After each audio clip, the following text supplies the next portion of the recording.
আল্লাহ বলতেছেন ফামাসালুহু কামাসালিল কালব, এই চার চরিত্র যার মধ্যে ওই লোকটা কুকুরের মতো। ওই কুকুর ওই জন্য নয়, আল্লাহ বলছেন ইন তাহমিল আলাইহি আলহাস আও তাতরুকু আলহাস যালিকা মাসালুল কওমিল্লাযীনা কাযযাবু বিআয়াতিনা।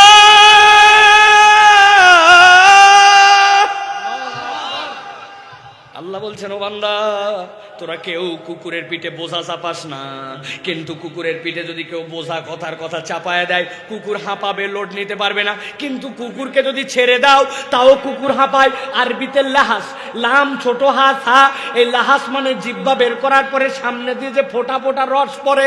আল্লাহ বলছেন কুত্তার চরিত্র এইটা, গরমে শীতে ছেড়ে দিলে না ছেড়ে দিলে ও কখনো তৃপ্ত নয়, ওর জিহ্বা বেরিয়ে থাকবে, ওটাতে লাল পড়বে, ওই লাল ভর পেট পানি খাওয়ার পরেও ওই লাল লালা বের হবে।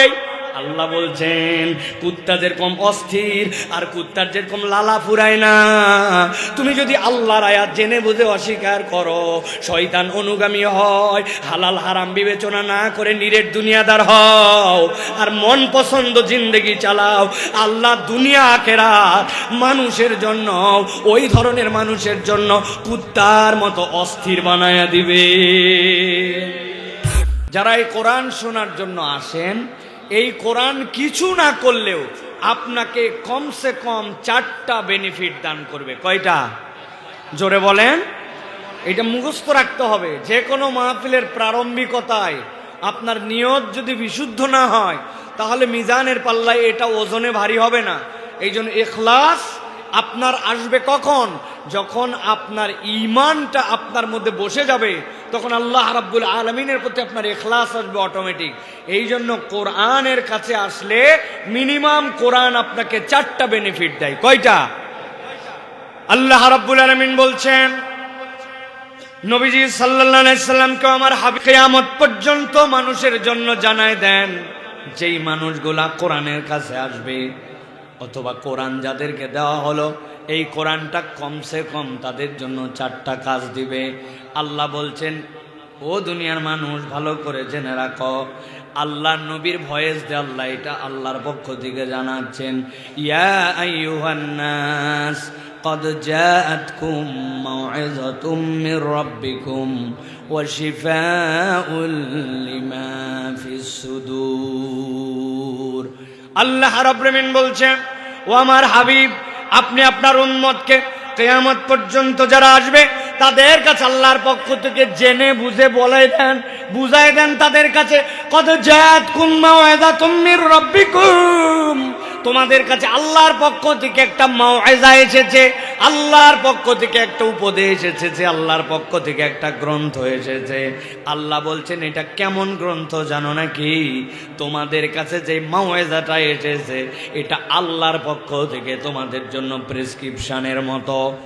আপনাদের এখানে যারা আছেন ভোলার মানুষ, জীবনে একবার হলেও ডাক্তার দেখাইছেন অথবা ডাক্তারের শরণাপন্ন হয়ে প্রেসক্রিপশন অনুযায়ী ঔষধ খেতে হয়েছে, এরকম যারা আছেন তারা একবার হাত তোলেন তো ভাই। জীবনে একবারের জন্য ডাক্তারের কাছে গেছেন, হাত নামান। ম্যাক্সিমাম আমরা রোগী, কিন্তু আমরা ডাক্তারের কাছে গেলেও প্রেসক্রিপশনটা ঠিক মতো খেয়াল করি নাই। ভালো করে আজকে খেয়াল করেন, ডাক্তারের কাছে যাওয়ার পরে দেখবেন এরকম যদি প্রেসক্রিপশন হয়, প্রেসক্রিপশনের বাম পাশে এরকম ভাঁজ অথবা একটা দাগ দেওয়া আছে, উপর দিকে একটা ভাঁজ আছে, এইখানে ডাক্তারের নাম লেখা আছে, নিচে আপনার নাম, তারপরে আপনার বয়স, আপনার ওজন, এইটা আপনার জন্য লেখা আছে। আর বাম পাশে চিকন করে একটা লাইন করা আছে, যেই না আপনি ডাক্তারের কাছে যাওয়ার পরে আপনার রোগ বৃত্তান্ত বলতে শুরু করেছেন। ডাক্তার জিজ্ঞাসা করছে কতদিন ধরে পেট ব্যথা, কোন সময় পেট ব্যথা হয়, আপনার পেটের মধ্যে অস্বস্তিটা কি, ধরেন আপনার যে প্রবলেম নিয়ে গেছেন, ডাক্তার আপনার কাছে শোনে। আর বাম পাশে কি যেন ছোট ছোট করে লেখে, আমি কোনোদিন খেয়াল করি নাই কেন লেখে, কি লেখে, কিন্তু বাম পাশে যেইটা ডাক্তার লেখে ওইটা হচ্ছে রোগ বৃত্তান্ত। ডাক্তার যদি ভালো হয়, ডাক্তার যদি পড়ালেখা করা হয়, তাহলে ডাক্তার আপনার যে রোগটা ধরতে পেরেছে ওই আইডেন্টিফাই করে বাম পাশে ছোট ছোট করে লিখে রাখে। এরপরে ডাক্তার আপনাকে প্রেসক্রিপশন দেওয়া শুরু করবে। RX দিয়ে আপনাকে যে প্রেসক্রিপশন দেয়, গভীর মনোযোগে খেয়াল করেন, ওই প্রেসক্রিপশনে কমসে কম আপনার জন্য 4টা জিনিস থাকে। 1 নম্বরে আপনার জন্য থাকে ওই প্রেসক্রিপশনে ঔষধের নাম। 2 নম্বরে প্রেসক্রিপশনে থাকে আপনার জন্য ওই ঔষধের পাওয়ার কত হবে। 3 নম্বরে প্রেসক্রিপশনে থাকে ওই ঔষধটা আপনি খাবার আগে খাবেন না পরে খাবেন, কয়বার খাবেন। 4 নম্বরে থাকে আপনি ওই প্রেসক্রিপশন অনুযায়ী ঔষধটা কতদিন পর্যন্ত খাবেন। আমার আল্লাহ বলছেন, ও দুনিয়ার মানুষ, ভালো করে আল্লাহর পক্ষ থেকে এই বার্তাটা বুঝে নাও। ইয়া আইয়ুহান নাস কদ জাআতকুম মাউইযাতুম মির রাব্বিকুম। আল্লাহর পক্ষ থেকে এই কোরআনকে রব্বুল আমিন প্রেসক্রিপশন করে দিয়েছেন। যেহেতু তিনি তোমার স্রষ্টা, যেহেতু তিনি তোমার রব, অতএব তোমার রোগ কি আল্লাহ রব্বুল আলামিন জেনে বুঝে এই প্রেসক্রিপশন তোমাকে দিয়েছেন। সুবহানাল্লাহ। কিন্তু কোরআনুল কারীম যেটা আপনার কাছে আসলো আল্লাহর পক্ষ থেকে, যেটি আপনার জন্য প্রেসক্রিপশন, এই কোরআন সব জায়গায় আপনার জন্য রোগ বৃত্তান্ত দিয়ে আপনাকে ঔষধ দিবে না। আল্লাহ রাব্বুল আলামিন বলছেন, এই কোরআনের স্পেসিফিক একটা কাজ আছে। ওই কোরআনটা কোথায় তোমার জন্য কাজ করবে নবী আপনি জানান। আল্লাহ রাব্বুল আলামিন ওহী করেছেন, ওয়া শিফাউল লিমা ফিস সুদূর। ও আমার বান্দা, ভালো করে জেনে রাখো, তোমার সব অঙ্গ ঠিক, তুমি দেখতে অনেক সুন্দর, তোমার মতো ব্যক্তিত্বশীল রূপস কোনো লোক হয়তো দুনিয়ায় নাই, কিন্তু তাতে কিচ্ছু যায় আসে না। তোমার অন্তর যদি কোরআন দিয়ে ঠিক না হয়, তুমি জান্নাতে যাওয়ার সার্টিফিকেট পাবে না। কোরআন এই জন্য আপনার অন্তর ঠিক করবে। আপনার আমার অন্তর যদি ফিটনেস সার্টিফিকেট না পায় কোরআনের রঙে, তাহলে আপনার আমার আল্লাহর কাছে 1 পয়সাও দাম নাই। আমার কথা নয়, আমার নবীর কথা। ইযা সলুহাত সলুহাল জাসাদু কুল্লু ওয়া ইযা ফাসাদাত ফাসাদাল জাসাদু কুল্লু। তোমার সব ঠিক, কিন্তু তোমার অন্তর ঠিক হয় নাই, তোমার কোনো কিচ্ছুর দাম নাই। আর তোমার দুনিয়ার কিছুই ঠিক নাই, কিন্তু তোমার অন্তর ঠিক, আল্লাহ জান্নাতের উপযুক্ত বানায় দিবে। ছোট্ট একটা উদাহরণ দেই। আমার তরুণরা, আমার ইয়াংরা, যুবকরা, যারা আজকে কোরআনের দিকে আসো, যারা আজকে কোরআনের মাহফিলকে পছন্দ করতেছো, ভালো করে সারা জীবন মনে রাখবা, এই উদাহরণটা কোনোদিন যেন তোমার অন্তর থেকে বের না হয়ে যায়। ভোলায় বসে পত্রিকা পড়তেছে, আমার দেশ পত্রিকা ওনার সামনে চলে আসছে। হঠাৎ করে পত্রিকার পাতা উল্টাতে যেয়ে দেখে সেনাবাহিনীর পক্ষ থেকে একটা বিজ্ঞাপন আসছে। কি বিজ্ঞাপন? বলে এক সেনাবাহিনীতে নতুন করে লোক নেওয়া হবে, তবে যেমন তেমন লোক নয়, কমিশন র্যাঙ্ক 2nd লেফটেন্যান্ট পদে নেওয়া হবে। ভালো করে জেনে রাখেন, কোনো লোক যদি সেনাবাহিনীতে সৈনিক হিসাবে ঢোকে, ওর যত প্রমোশন হোক, প্রমোশন হতে হতে হতে সর্বশেষ ওয়ারেন্ট অফিসার, এর উপরে তার ওঠার কোনো যোগ্যতা নাই। কিন্তু যদি 2nd লেফটেন্যান্ট হিসাবে কমিশন র্যাঙ্কে ঢোকে, ওই লোক কোনো একদিন সেনাবাহিনীর প্রধানও হয়ে যেতে পারে। ওই ছেলে পড়তেছে কি কি যোগ্যতা? বলে 4টা প্রাথমিক নির্বাচনের জন্য যোগ্যতা। 1 নম্বর এসএসসি, এইচএসসি অথবা সমমানের পরীক্ষায় 2nd ডিভিশন লাগবে। 2 নম্বরে ওই ছেলের জন্য 5 ফিট 6 ইঞ্চি হাইট লাগবে। 3 নম্বরে ওই ছেলের কোনো ফৌজদারি কেস তার নামে থাকা চলবে না। 4 নম্বরে শারীরিকভাবে ফিট হতে হবে। ভোলার ছেলে তো লাভ দিয়ে উঠছে, বেটা চাইছে 2nd ডিভিশন, আমার তো বইটাতে গোল্ডেন এ প্লাস। চাইছে 5 ফিট 6 ইঞ্চি, কিন্তু আমি তো বেটা 6 ফিট লম্বা।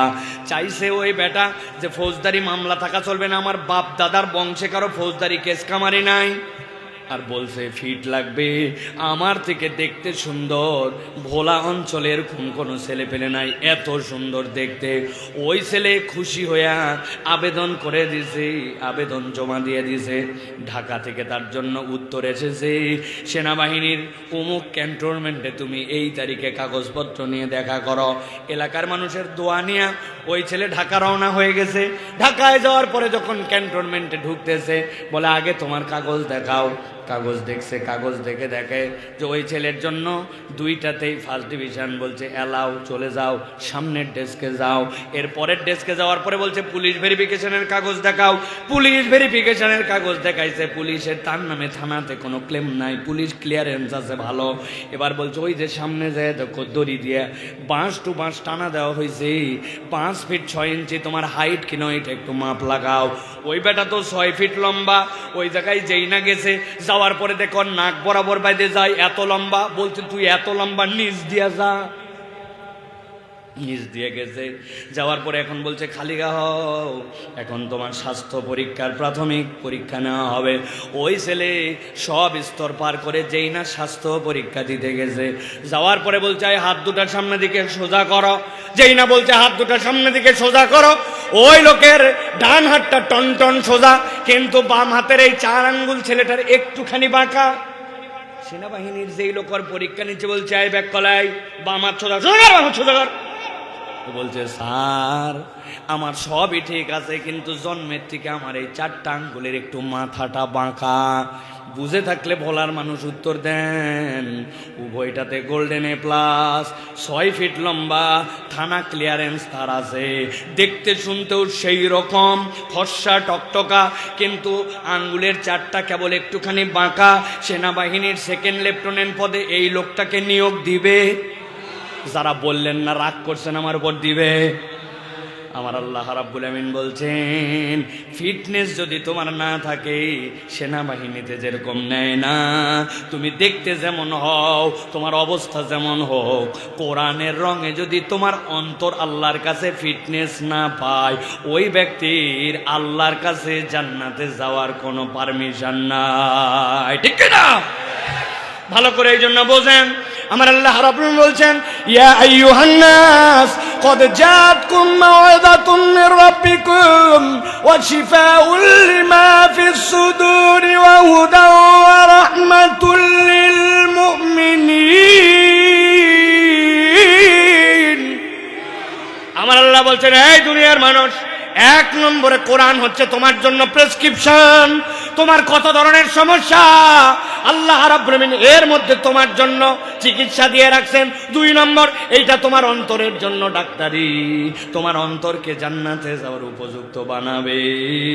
3 নম্বর আল্লাহ বলছেন এই কোরআন হচ্ছে তোমার জন্য হুদা। একবার যদি হুদা শব্দ মুখ দিয়ে বলেন, কমসে কম 30টা নেকি পাবেন। বলেন কোরআন আমাদের জন্য কি? সবাই বললেন না, আরেকবার বলেন। ভালো করে মনে রাখেন এইটা সারা জীবন। শুধু আমি বলে গেলাম, আপনি শুনে গেলেন, চলে গেলেন, হবে না। দিলের মধ্যে ভালো করে গেঁথে নেন। হুদা মানে হচ্ছে আপনার জন্য পথ প্রদর্শন, হুদা মানে হচ্ছে আপনার জন্য গাইডেন্স, হুদা মানে আপনার জন্য আল্লাহর পক্ষ থেকে দেওয়া আপনার জন্য সিরাত। কিন্তু আমি বোঝানোর জন্য আপনাদেরকে বলি, হুদার আরেকটা অর্থ হচ্ছে আল্লাহর পক্ষ থেকে আপনার জন্য দেওয়া আলো। সুবহানাল্লাহ বলেন। কিন্তু একটু বুঝতে হবে কোরআন কেমন আলো। আলোর অনেকগুলো ধরন আছে, ভালো করে খেয়াল করেন। এই ভোলা অঞ্চলে প্রথম বিদ্যুৎ আসছে কত সালে হুজুর? কতদিন আগে? অনেক আগে বিদ্যুৎ আসছে, তাই না?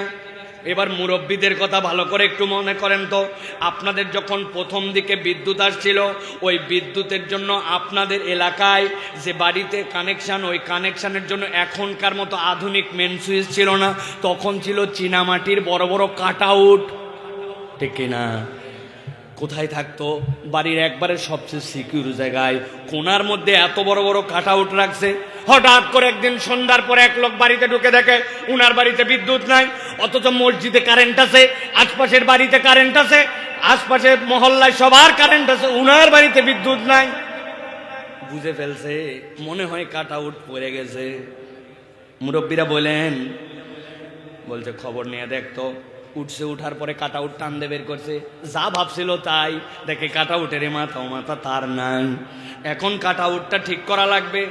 বাড়ির মধ্যে তার আছে, তার নিয়ে আসছে, দাঁত দিয়ে ছিলছে, ছিলে প্যাঁচ দিয়া কাট আউটের ও মাথা লাগায় দিয়া কোনার মধ্যে এখন কাট আউট লাগাতে যাবে।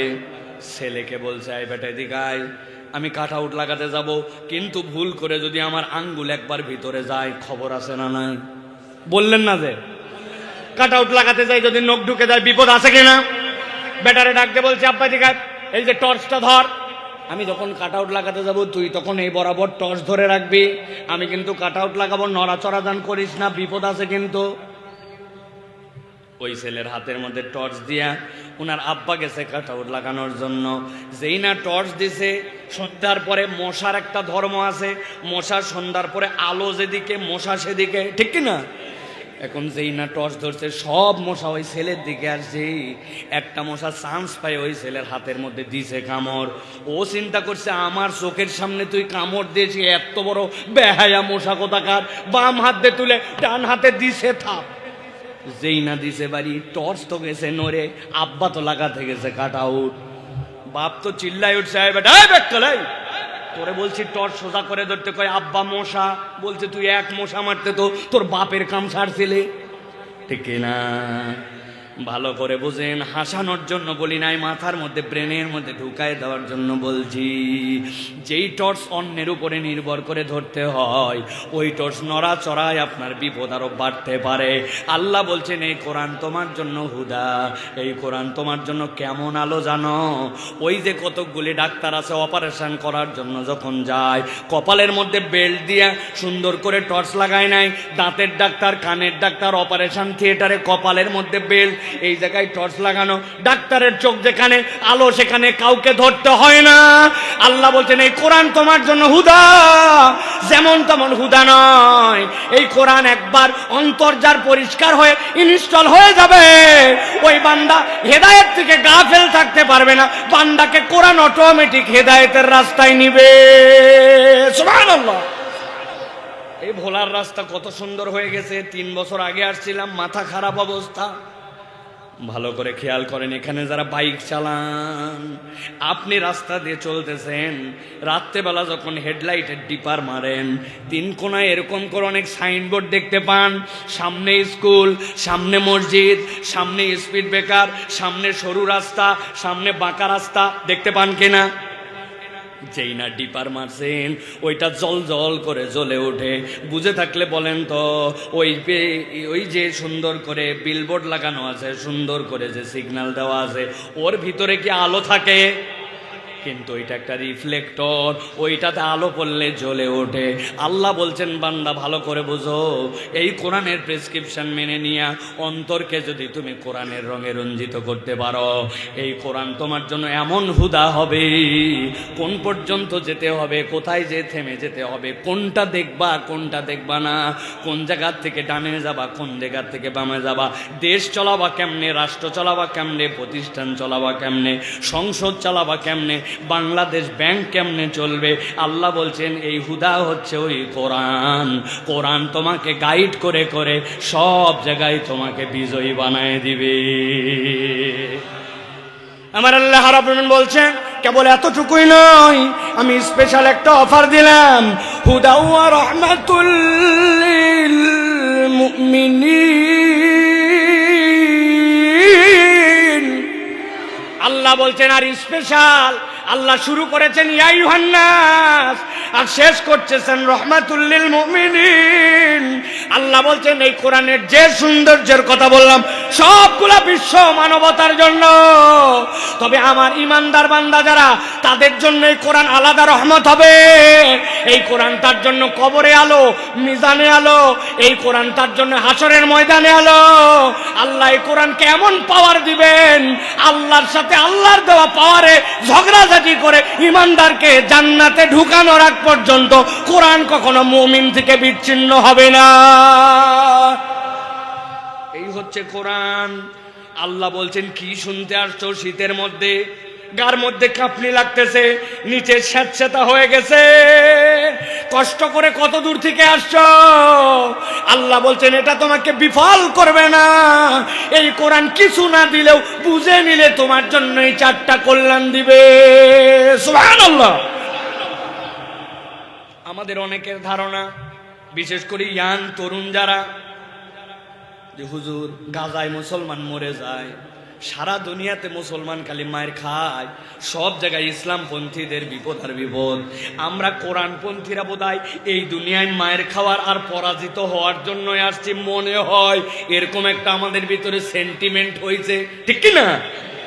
ভালো করে যারা তালেব ইলম আছেন, আমি আপনাদেরকে বলবো আয়াত নম্বর বলে দিলে শুধু মুখস্থ ওয়াজ শুনেন না, এইটা যাওয়ার পরে একটু মোতালা করবেন। এই আলোকে আপনার প্রস্তুতি লাগবে। আল্লাহ রাব্বুল আলামিন 21 নম্বর সূরা আম্বিয়া 18 নম্বর আয়াতের মধ্যে আল্লাহ বলছেন, বাল নাকযিফু বিল হাক্কি আলাল বাতিল ফায়াদমাগুহু ফাইদা হুয়া সাহিক ওয়া লাকুমুল ওয়াইলু মিম্মা তাসিফুন। আমার আল্লাহ বলছেন, এই দুনিয়ার মানুষ ঠান্ডা মাথায় বোঝো, বাল নাকযিফু বিল হাক্কি আলাল বাতিল, এই হকের তাফসীর করেছেন তাফসীর ইবনে আশুরের ভিতরে আল্লামা ইবনে আশুর রাহমাতুল্লাহি আলাইহি, তাফসীরে কাবীরের ভিতরে আপনার বাতির কাছে তাফসীরে মারিফুল কোরআনের মধ্যে মুফতি মুহাম্মদ শফি রাহমাতুল্লাহি আলাইহি বলতেছেন, এই হকের মানে কি? বাল নাকযিফু বিল হক, হক মানে তিনটা, হক মানে ইসলাম, হক মানে ঈমান, হক মানে কোরআন। আল্লাহ বলছেন কোন ব্যক্তি যদি কোরআনকে ধারণ করে মুসলমান হয়ে ঈমানের বলে বলিয়ান হয়, আমি আল্লাহ গ্যারান্টার হলাম বাল নাকযিফু বিল হাক্কি আলাল বাতিল, এই কোরআন তোমাকে পরাজিত করতে আসে নাই, ও বাতিলের উপরে আঘাত করার জন্য আসছে। আল্লাহু আকবার। আল্লাহ বলছেন বাতিলে আঘাত করবে, তবে কেমন আঘাত? ফায়াদমাগুহু, আরবিতে দাল মিম গাইন দামগুন, দরাবা মানেও আঘাত করা, কিন্তু দামগুন মানে সে আঘাত করা নয়। দামগুন মানে এই আঘাত যে কোনো জায়গায় হবে না। আল্লাহ বলছেন ফায়াদমাগু, এই আঘাত করবে তার ব্রেনে, তার চেতনায়, তার আদর্শে, তার নৈতিকতায়। আল্লাহ বলছেন এমন ভাবে আঘাত করবে ফাইজা হুয়া যায়ক, এমন হবে যে আল্লাহ গ্যারেন্টি দিচ্ছেন বাতিল সেখান থেকে নিশ্চিহ্ন হয়ে যাবে। বুঝেন নাই আপনারা? একটা উদাহরণ দেই, তাহলে এটা আপনার মাথার মধ্যে ঢুকবে, ভালো করে খেয়াল করেন। আপনাদের এই ভোলাতে চরফেশনে আপনাদের এলাকায় দুই ছেলে গন্ডগোল লাগাইছে বিকালবেলা। এক কথা দুই কথা, হাতের মধ্যে একটা স্ট্যাম্প ছিল, স্ট্যাম্প দিয়ে আরেকজনের সাথে গন্ডগোল করতে বাম হাতে বাড়ি মেরে দিয়েছে। যেই না বাম হাতে বাড়ি মেরে দিয়েছে, বাম হাত গেছে ভাঙ্গে, ভোলা সদর হাসপাতালে নিয়ে চলে গেছে। যাওয়ার পরে ডাক্তার দেখে এক্সরে করে প্লাস্টার করছে। প্লাস্টার করে বলছে আজকে বাড়িতে যাওয়া যাবে না, আজকে অন্তত আপনাকে হাসপাতালে থাকতে হবে, আগামীকালকে আবার চেক করে দেখতে হবে জোড়া ঠিক মতো লাগছে কিনা, তবেই আপনার ছুটি, তাছাড়া যাওয়ার সুযোগ নাই। ওই ছেলের হাত হাসপাতালের মধ্যে গলার মধ্যে ঝুলাই দেওয়া, যেই না গলাতে হাত ঝুলানো, রাত্রেবেলা ব্যথার ঠেলায় পাগল হয়ে গেছে। ডাক্তারের সাথে পরামর্শ করে একটা ব্যথানাশক ইঞ্জেকশন দিছে। ব্যথানাশক ইঞ্জেকশন দেওয়ার পরে একটুখানি আরাম পাইছে, গলার মধ্যে হাত ঝুলানো। খেয়াল করেন আমার দিকে, বিছনার মধ্যে হাসপাতালে শুয়ে আছে, শুয়ে শুয়ে ভাবতেছে আল্লাহ করে একবার যদি আমার হাতটা খালি ভালো হয়, আর একবার যদি আমি চরফ্যাশনে আমার গ্রামে যাই, যেই বেটা আমার এক হাত ভাঙছে আল্লাহ বাঁচালে ওর দুই হাত। বলেন ভাই, চিন্তা করতে পারবে কিনা? আরেকজন গন্ডগোল করছে, গন্ডগোল করে ও দিছে পায়ের মধ্যে বাড়ি, ওর পা ভেঙে গেছে। ভোলা সদর বলছে আমাদের এখানে হবে না, ঢাকা নিয়ে চলে যান। স্পিড বোটে করে দ্রুত টান দিয়ে চলে গেছে। ওই পারে যাওয়ার পর নিয়ে চলে গেছে তারে ঢাকা পঙ্গু হাসপাতালে।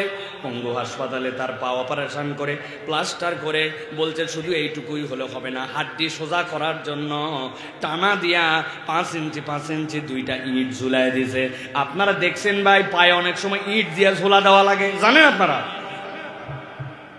ওই ছেলে রাত্রে ব্যথায় কাতর, একটু ব্যথা কমার জন্য ইঞ্জেকশন যখন দিছে, পা ঝুলানো, শুয়ে আছে কোন হাসপাতালে? বলেন না যে পঙ্গুতে শুয়ে আছে। শুয়ে শুয়ে ভাবতেছে আল্লাহ খালি আমার এই পাটা একবার ভালো করুক, আর একবার খালি আমি ভোলায় ফেরত যাই। যেই বেটা আমার এক পা ভাঙছে, ওর এক পা, ওর বাপের এক পা, ওর চাচার এক পা না ভাঙলে আমি মরদ না। ভাবতে পারে কিনা? এবার বুঝে থেকে বলেন বন্ধুরা, ওই গন্ডগোলের মধ্যে একজনের হাতের মধ্যে একটা লাঠি ছিল, এক কথা দুই কথা মাথার মধ্যে একটা বাড়ি মারছে। যেই না ব্রেনের মধ্যে বাড়ি দিছে, বাড়ি দেওয়া মাত্র ওই লোকটা অজ্ঞান হয়ে গেছে, কোমায় চলে গেছে, হুঁশ নাই। এরপরে হাত ভাঙছে, এরপরে পা ভাঙছে। ওই ছেলে হাসপাতালে শুয়ে আছে। বুঝে থাকলে বলেন তো, যেই লোকের জ্ঞান নাই, হাসপাতালে শুয়ে হাতও ভাঙা পাও ভাঙা, ওই লোক কি বেডে শুয়ে শুয়ে কার হাত ভাঙবে আর কার পা ভাঙবে চিন্তা করতে পারে? আমার আল্লাহ রাব্বুল আলামিন বলছেন, ফায়াদমাগু ফাইদা হুয়া যাহিক ওয়া লাকুমুল ওয়াইলু মিম্মা তাসিফুন।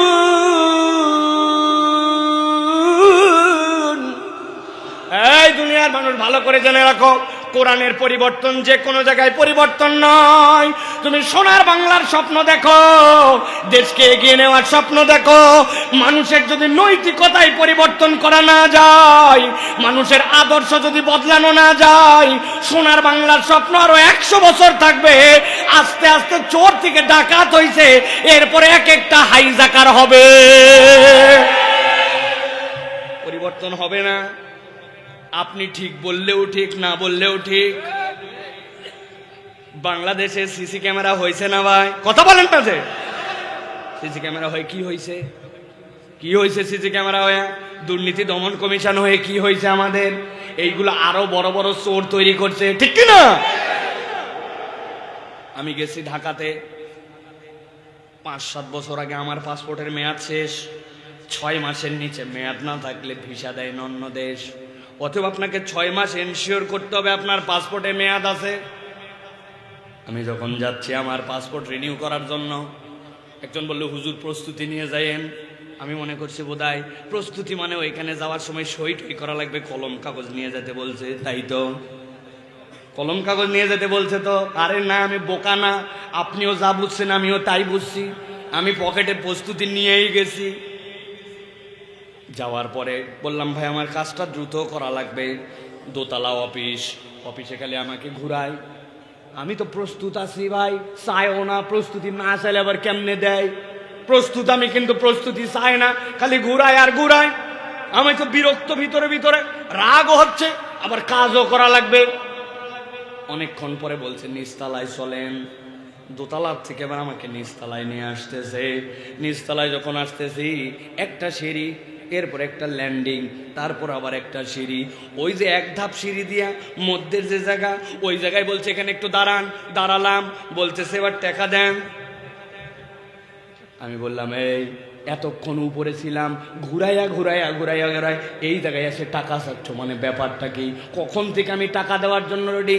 বলছে হুজুর মনে কষ্ট নেবেন না, এই বিল্ডিংটি সিসি ক্যামেরা নিয়ন্ত্রিত, তবে আমরা ক্যামেরা এবং মনিটরে চেক করে দেখছি পুরা বিল্ডিং ভিডিওতে আসলেও এই জায়গাটা ধরে না, এই জন্য বিনা কারণে এখানে আনি নাই।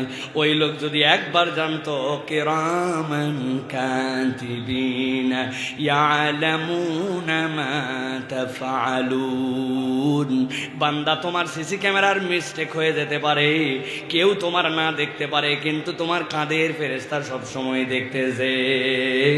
এই বোধ আপনাকে কেউ জাগ্রত করে না। আল্লাহ বলছেন এই বোধ জাগ্রত করে কোরআন। আল্লাহ পরিবর্তন করতে চান ওই জায়গায়, ঠিক না? এই দেশ থেকে তো অনেকে পালায় চলে গেল, গেছে নাকি ভাই? গেছে নাকি পালায়?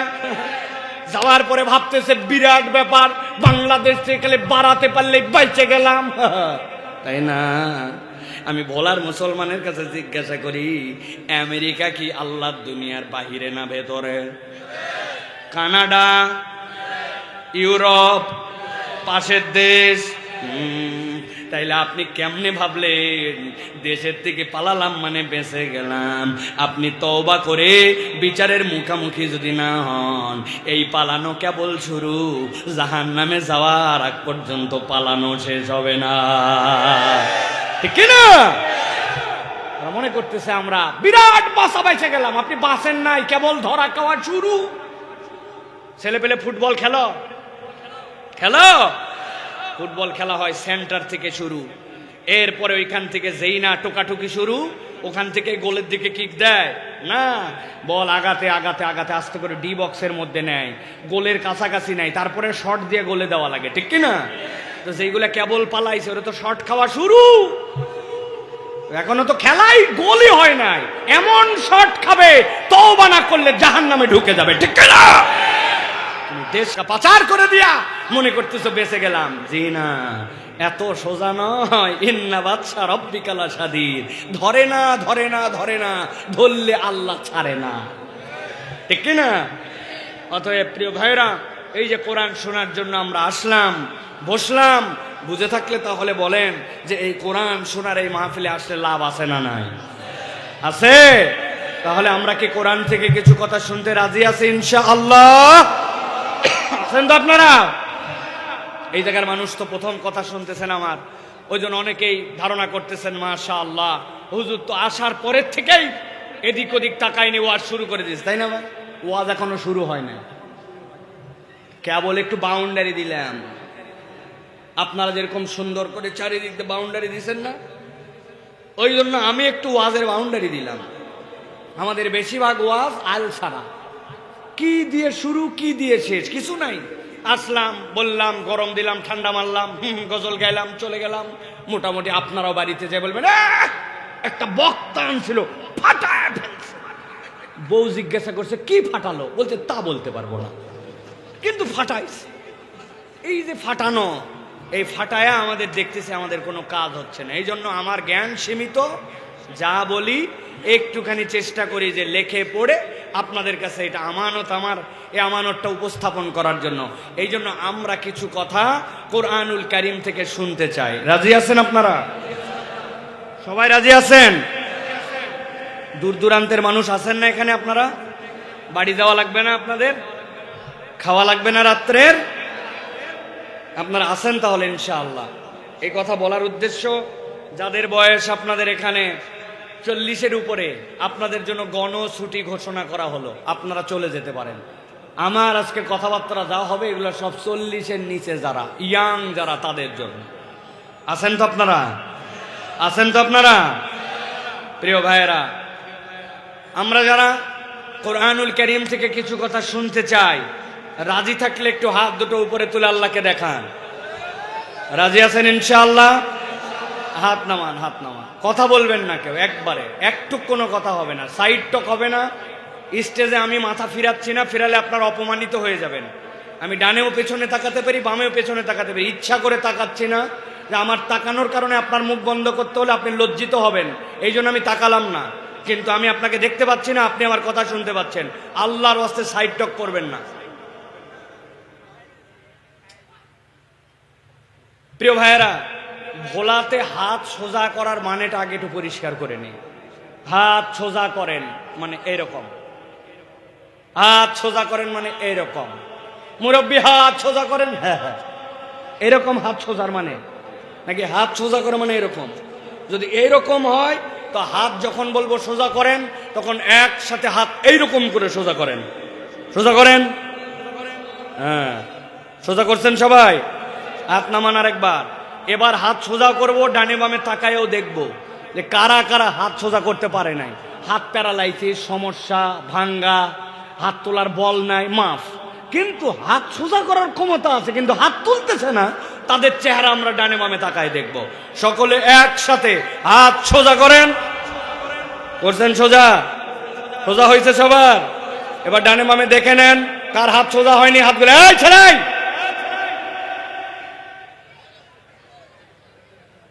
সোজা করো, হাত সোজা করো। সোজা করছেন? এবার পিছন দিকে একটু টানা দেন, দেন পিছনে টানা দেন। হ্যাঁ, এবার একটু সামনে দেন, সামনে টানা দেন। এবার একটু ডাইনে দেন, এবার বামে। এবার সোজা করেন, সোজা। হাতটা নড়াচড়া দেন, সবাই সবাই নড়াচড়া দেন। মাশাআল্লাহ। এবার হাত সোজা করেন, সোজা করে এরকম করে হাতটা ধরেন, এরকম করে আমার মতো করে। হ্যাঁ, দুটো শক্ত করে টান দেন। দিচ্ছেন? মেরুদণ্ডের হাড্ডিতে টান লাগছে না আমারই বেশি হচ্ছে? হাত সোজা করেন। হ্যাঁ, মাশাআল্লাহ। এবার সোজা করেন, সোজা। এবার গলাটা একটু পরিষ্কার দেন। হয় নাই? হাত সোজা করে গলা পরিষ্কার দিতে ভালো করে। দিছেন সবাই? সোজা করছেন? এবার বুক বরাবর নেন, এই বরাবর, এই বুক বরাবর নিছেন সবাই। এবার আমরা ভোলার আকাশ বাতাস মুখরিত করে শয়তানকে রাগিয়ে দেওয়ার মতো, আল্লাহকে খুশি করার মতো একটা তাকবীর দিতে চাই। পারবেন ইনশাআল্লাহ? পারবেন ইনশাআল্লাহ? জীবনে এরকম জোরে তাকবীর দেই নাই, গলা থাকলেই কি গেলেই কি, এরকম একটা তাকবীর দিতে পারবেন ইনশাআল্লাহ? যারা পারবেন তারা বলেন আল্লাহুম্মা আমিন। এবার যারা পারবেন না তারা বলেন আল্লাহুম্মা আমিন। আহা, আছে না ভাই? এরা সত্যবাদী মানুষ, এগুলো মানুষকে আমি পছন্দ করি। আমি বহু জায়গায় গেছি, সারা দেশ আল্লাহর দয়ায় প্রায় 62-63 জেলা পর্যন্ত ঘোরা শেষ। ওই সেপ্টেম্বরের 4 তারিখ থেকে শুরু, যত পাম পট্টি দিয়া বাপ রে বাপ, যে একটা তাকবীর দিতে হবে। আমি বলছি লিল্লাহে তাকবীর, উনি উত্তর দিছে আল্লাহ। ব্যাটারি নাই, এরকম ব্যাটারি নাই এরকম লোক এখানেও আছে, আছে না ভাই? ওনারা আগেই বলে দিছে হুজুর আপনি যত পাম পট্টি দেন আমি জোরে দিতে পারবো না, ঠিক কিনা? আবার অনেকে আছে এরকম, বাড়ির থেকে আসার সময় বউ যা বলে সে অনুযায়ী চলাচল করে। ভোলাতে এরকম লোক আসেনি ভাই? রাজা বলছে বউয়ের কথা যারা শোনো তারা একদিক হও, আর যা বউয়ের কথা না শুনে নিজের মতো চলো তারা একদিক হও।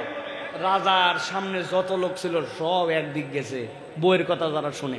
একটা বুড়া বুড়া লোক গায়ে নাই বল, উনি একদিক হয়েছে। রাজা বলছে আমার রাজ্যের ইজ্জত একজন হলেও রাখছে, এই মুরব্বী অন্তত পক্ষে বউয়ের কথা শুন না বলে একদিকে হয়েছে। তোমাদের কথা পরে শুনবো, আগে আমি একটু মুরব্বীর কথাটা শুনি। মুরব্বী, আপনি কি জন্য বাবা সকলে যেদিকে গেছে না যায় আপনি একদিক হয়েছেন কি মনে করে? বলছে রাজা মশাই বউয়ের কথা শোনা না শোনা সেগুলো পরে বলা যাবে, তবে আমি এমনি এমনি একদিক হই নাই। আমার বউ বাড়ির থেকে বের হওয়ার সময় বলে দিছে সব লোক যেদিকে যাবে তুমি সেদিক যাবা না, এই জন্য আমি একদিক হয়েছি। একে বউয়ের কথা শোনা বাদ আছে? আমাদের কি কাউকে বলছে যে ভাই আসার সময় জোরে তাকবীর দিয়া গলা ভাঙ্গায় কিন্তু আসা যাবে না? বলছেনি ভাই? যদি না বলে বুক বরাবর হাতটা নেন, নামাইছেন কেন রে ভাই? একটু ধরে রাখতে পারতেছেন না আপনারা? এ ওয়াজ কি প্রত্যেক দিন হয় নাকি? ধরছেন সবাই? একটা তাকবীর দিতে পারবেন ইনশাআল্লাহ? হিম্মত করে পারবেন ইনশাআল্লাহ? আকাশ বাতাস মুখরিত করে আমরা একটা তাকবীর দিতে চাই। রেডি সবাই? আমি যেই বলবো আস্তে করে লিল্লাহে তাকবীর, আপনার উপর দিকে হাত দুটা ছুঁড়ে দিয়ে বলবেন আল্লাহু আকবার। পারবেন না ইনশাআল্লাহ? যেইগুলা লোক এই তাকবীরে আজকে শরীক হতে পারতেছে না 100তম মাহফিলে, আশপাশে আড্ডা মারতেছে, ঘুরতেছে, বিড়ি ফুঁকতেছে আর মনে করতেছে বিরাট কাম করতেছি, ওরা কিয়ামত পর্যন্ত আফসোস করবে। এরকম একটা তাকবীর দিতে হবে। পারবেন ইনশাআল্লাহ? রেডি সবাই? তাহলে লিল্লাহে তাকবীর বলে হাত উপর দিকে ছুঁড়ে দিতে হবে। পারবেন ইনশাআল্লাহ? দিয়ে আবার হাত নামায় নেবেন। রেডি সবাই? রেডি? দেখে একটা তাকবীর দেন, লিল্লাহে তাকবীর, লিল্লাহে তাকবীর। আল কোরআনের আলো, আল হাদিসের আলো, তোমার নেতা আমার নেতা, তোমার নেতা আমার নেতা, আলেম ওলামা যেখানে, আল্লাহর আইন যেখানে, লিল্লাহে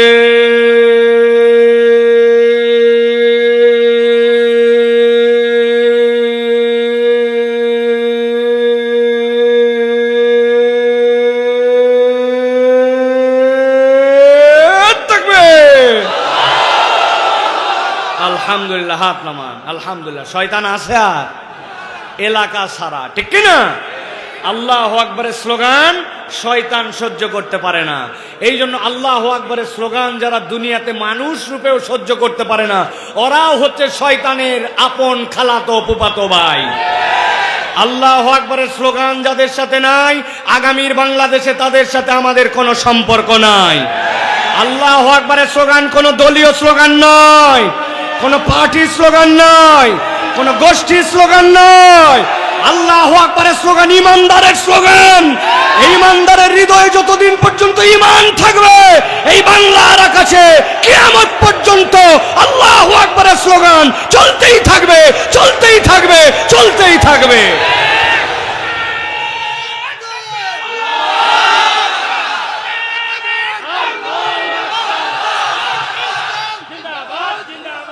আল্লাহ কবুল করবেন, আল্লাহুম্মা আমিন।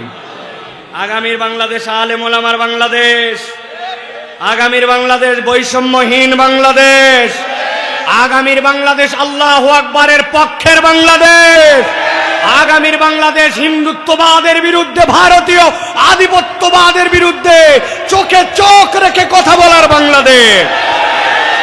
দেখছেন না বিজিবিরা একটু কেবল পাওয়ার পাইছে, স্বাধীনভাবে কাজ করার সুযোগ পাইছে, যেই মধ্যে মুজাহিদের কিচ্ছু নাই, ধান কাটার কাজটা নিয়ে বসে গেছে, এসে দেখ শেষ করে দিব, ঠিক না? বাংলাদেশের ইতিহাসে প্রথম বিজিবিরা, ওরা বলছে একটা, এরা বলছে লিল্লাহে তাকবীর, ওই স্লোগান দিয়ে আগায় গেছে।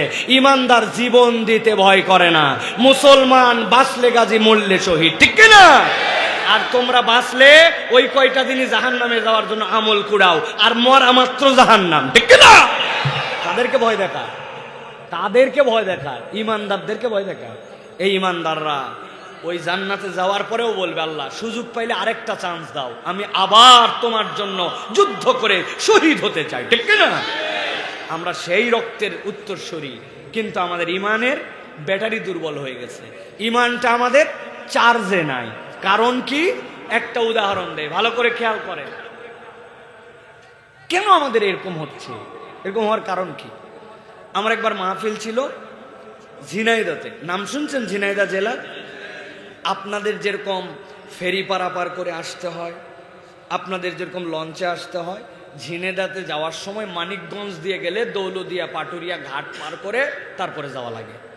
আমি ঝিনাইদহর মাহফিলে রওনা দিছি, আসরের ওয়াক্তে পৌঁছাইছি ফেরিঘাটে, ফেরি সিরিয়ালে উঠায় দিছে, উঠার পরে দেখি ওয়াক্ত যায়, লাভ দিয়ে চিন্তা করছে আসরের নামাজ তো গেল, মানে সব গেল। লাভ দিয়ে ফেরির ছাদে গেছি। যারা ফেরিতে চলাচল করছেন তারা জেনে থাকবেন, ফেরির ছাদে নামাজের জায়গা থাকে, ঠিক না ভাই?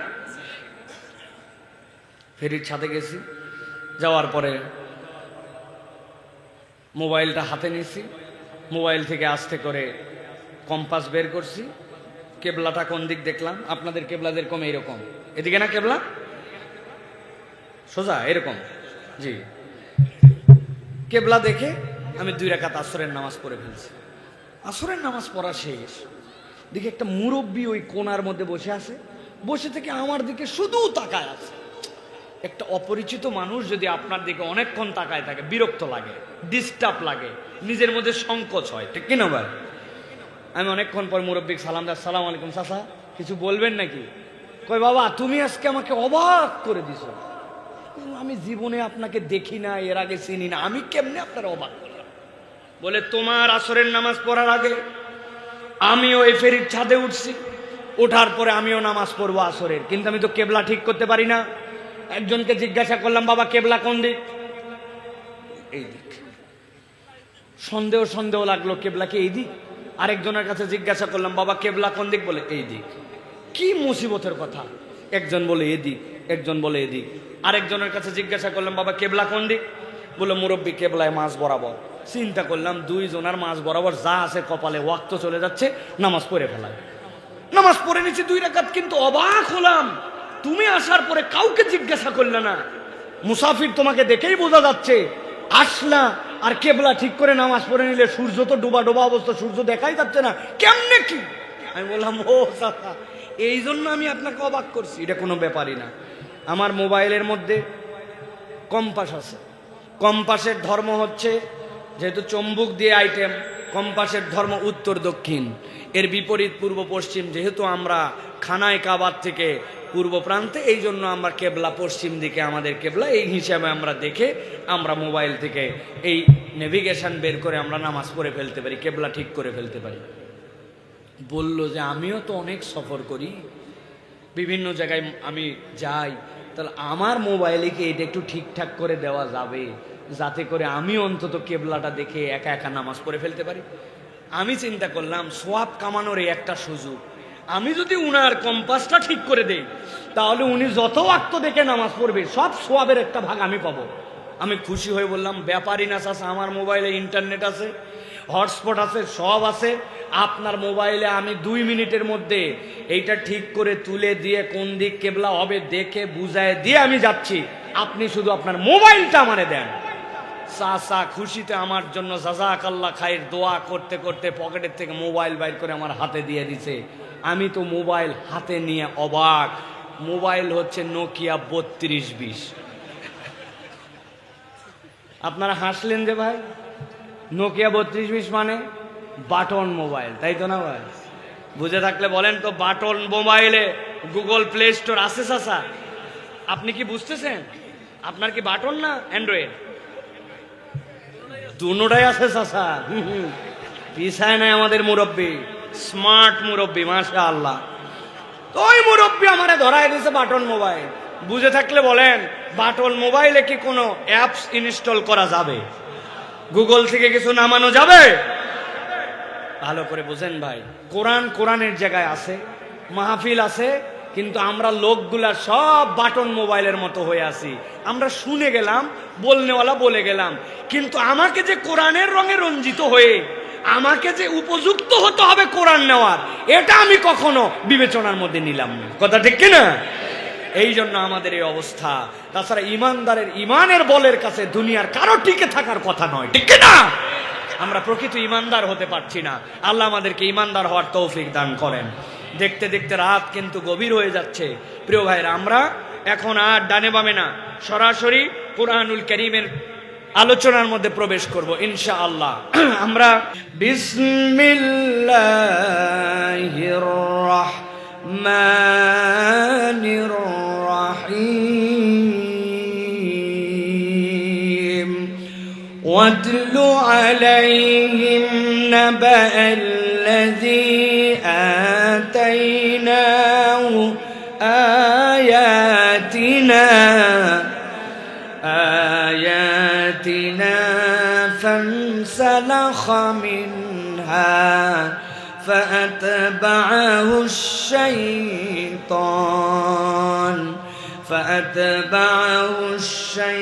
الشيطان فكان من الغاوين। আল্লাহ রাব্বুল আলামিন নবীজি সাল্লাল্লাহু আলাইহি সাল্লামকে বলছেন, ও আমার হাবিব, আপনার প্রতি আমি আল্লাহ রাব্বুল আমিন দায়িত্ব দিলাম। গভীর মনোযোগে ঠান্ডা মাথায় খেয়াল করেন। আল্লাহ বলছেন, ওয়াতলু আলাইহিম, ও আমার হাবিব, আপনি আপনার উম্মতের কাছে তেলাওয়াত করেন। আপনি আপনার উম্মতের কাছে তেলাওয়াত করে আল্লাহর এই বাণীটা আপনি আল্লাহর পক্ষ থেকে জানান। মুফাসসিররা ব্যাখ্যা করছেন, আল্লাহ রাব্বুল আমিন কেন নবীজি সাল্লাল্লাহু আলাইহি ওয়াসাল্লামকে আয়াতে কারিমার মধ্যে ওয়াতলু বললেন? মুফাসসিররা বলছেন, ইব্রাহিম আলাইহিস সালাম যখন খানায় কাবা নির্মাণ করলেন, খানায় কাবা নির্মাণ করার পরে আল্লাহর কাছে দোয়া করলেন, ওয়া ইয ইয়ারফাউ ইব্রাহিমুল কওয়াইদা মিনাল বাইতি ওয়া ইসমাঈল, আয় রব্বুল আমিন, আমি তোমার নির্দেশে আল্লাহ রাব্বুল আলামিনের ঘর বাইতুল্লাহকে নির্মাণ করলাম। আল্লাহর পয়গম্বর যখন এইটা দোয়া করলেন যে আল্লাহ আমি ঘর নির্মাণ করেছি, আমি খানায় কাবার প্রাচীর উঠাইছি, আল্লাহর কাছে বললেন, রব্বানা তাকাব্বাল মিন্না, ও আমার আল্লাহ, আপনি দয়া করে আমার এইটা আপনি কবুল করে নেন। আল্লাহ রাব্বুল আমিনের কাছে যখন এই দোয়া করলেন, আল্লাহ এর পরের দোয়াটুকু ইব্রাহিম আলাইহিস সালামের অন্তরের মধ্যে ঢেলে দিলেন। মুফাসসিরিনে কেরাম বলতেছেন, আল্লাহর কাছে ইব্রাহিম আলাইহিস সালাম এরপরে বললেন, আপনি তো এটা কবুল করতে বলেছেন, কিন্তু আমি যে কবুল করব এই প্রক্রিয়াটা ভিন্ন হবে। এই প্রক্রিয়াটা কেমন করে ভিন্ন হবে? ভালো করে গভীর মনোযোগে বুঝেন। আল্লাহ রাব্বুল আমিন বলতেছেন, ইব্রাহিম আমার খলিল, ইব্রাহিম খলিলুল্লাহ। আল্লাহ রাব্বুল আমিনের কাছে দোয়া করতেছেন। আল্লাহর কাছে তিনি বলছেন, রাব্বানা ওয়াবআস ফীহিম রাসূলাম মিনহুম, আল্লাহ আপনি আমার বংশ থেকে এমন পয়গম্বর প্রেরণ করেন যার 1 নম্বর দায়িত্ব হবে ইয়াতলু আলাইহিম আয়াতিক, যে আপনার আয়াত ওই উম্মতের কাছে তেলাওয়াত করবে, ওয়া ইউযাক্কিহিম, আর সে তাদের অন্তরগুলা পরিষ্কার করবে। ওয়া ইউআল্লিমুহুমুল কিতাবা ওয়াল হিকমা, আর মানুষকে কিতাব আর হিকমত শিক্ষা দিবে। ভালো করে লক্ষ্য করেন, ইব্রাহিম আলাইহিস সালাম খলিলুল্লাহ, আল্লাহর কাছে দোয়া করতেছেন, ওই দোয়ায় আমিন আমিন বলতেছেন জবিহুল্লাহ। আর যেই ময়দানে বসে বসে দোয়া করতেছেন ওইটা হচ্ছে বাইতুল্লাহ। আর যিনি দোয়া করতে বলেছেন আবার দোয়া কবুল করবেন তিনি স্বয়ং আল্লাহ। দোয়া করতেছেন খলিল আর আমিন বলতেছেন জবি, আর জায়গাটা বাইতুল্লাহ, আর কবুল করবেন আল্লাহ। আল্লাহ বলছেন ইব্রাহিম আপনার দোয়া কবুল হয়ে গেছে। ইব্রাহিম আলাইহিস সালামের দুই সন্তান, বড় সন্তান ইসমাইল, ছোট সন্তান ইসহাক। ইসহাক আলাইহিস সালামের বংশে কত পয়গম্বর আসছেন আল্লাহ ছাড়া কেউ বলতে পারেন না, কিন্তু ইসমাইল আলাইহিস সালামের বংশে একমাত্র পয়গম্বর তিনি ইমামুল আম্বিয়া খাতামুন নবীন ইমামুল মুরসালিন, আপনার আমার নবী মুহাম্মাদুর রাসূলুল্লাহ। আল্লাহ রাব্বুল আলামিন বলছেন ওয়াতলু আলাইহিম নাবা আল্লাযী আতাইনা, এর কথা বালাম ইবনে আবার কে ছিলেন? মূসা আলাইহিস সালাম যখন ফেরাউনের কাছে পয়গম্বর হিসাবে এসেছেন, ওই সময়ে ফেরাউনের যুগে একজন লোক বালাম ইবনে আবার, ওই লোকের যোগ্যতা হচ্ছে আল্লাহর কাছে যে বিষয়ে হাত তুলতো আল্লাহর সাথে সাথে তার দোয়া কবুল করে নিতেন। সুবহানাল্লাহ। আমাদের যুগে এরকম মানুষ আছেন। আল্লাহ রাসূল সাল্লাল্লাহু আলাইহি ওয়াসাল্লাম বলছেন ওই মানুষগুলা ধুলিমলিন চেহারা, ব্যক্তি হিসাবে তোমাদের তাকে পছন্দ হবে না, কিন্তু আমি বললাম যদি আল্লাহর কাছে সে কোনো কসম করে আল্লাহ অবশ্যই সেটা কবুল করেন। সুবহানাল্লাহ। ওরা হচ্ছে মুস্তাজাবুদ দাওয়া। হযরত ইমাম ইবনে হাম্বল একটা ঘটনা বর্ণনা করছেন। ইমাম ইবনে হাম্বল মিশরে গেছিলেন হাদিস সংগ্রহ করার জন্য, দুনিয়ার শ্রেষ্ঠ পণ্ডিত। যাওয়ার পরে মিশরে পৌঁছাতে পৌঁছাতে এশা হয়ে গেছে। চিন্তা করছেন আজকে যে রাবির কাছে যাব, ওই রাবির কাছে যাওয়ার পরে তো আমি আজকে আর তার কাছে হাদিস নেওয়ার মতো সময় পাবো না। উনি এশার নামাজ পড়ে মসজিদে অপেক্ষা করছেন। হঠাৎ করে মুয়াজ্জিন আসছে। মুয়াজ্জিন আসার পরে বলছে ও মুসাফির, এই মসজিদে রাত্রেবেলা থাকার কোনো নিয়ম নাই, অতএব আপনাকে মেহেরবানি করে মসজিদ থেকে বেরিয়ে যেতে হবে। মিশরের সেই সময় কনকনে শীত। মুসাফির কে ওই মুয়াজ্জিন চেনে না, কিন্তু মুসাফির নিজের পরিচয়ও দেন নাই, বলছে মসজিদ থেকে বের হয়ে যেতে হবে। সাথে সাথে তিনি মসজিদ থেকে বেরিয়ে গেছেন। দূরে তাকায় দেখেন একটা চুলা জ্বলতেছে, আগুন দেখা যায়। সেই জায়গাতে একটা লোক রুটি সেকে সেকে রুটি বানায় বিক্রি করে। চিন্তা করছেন যতক্ষণ থাকা যায় অন্তত ওই চুলার কাছে যে থাকলে অন্তত পক্ষে গরমটুকু অন্তত পাওয়া যাবে। আহমদ ইবনে হাম্বল চলে গেছেন ওই দোকানে। যাওয়ার পরে চুপচাপ বসে আছেন। যাওয়ার পরে দেখেন একটা তরুণ যুবক, ইয়াং ম্যান, সে ওই দোকানদার, ওই দোকানের মালিক, কিন্তু দোকানদারটা এক্সেপশনাল। সে নিজেই রুটি খামির করে, নিজেই বানায়, নিজেই রুটি সেকে, আবার যে চায় তাকে নিজেই সে খেতে দেয়।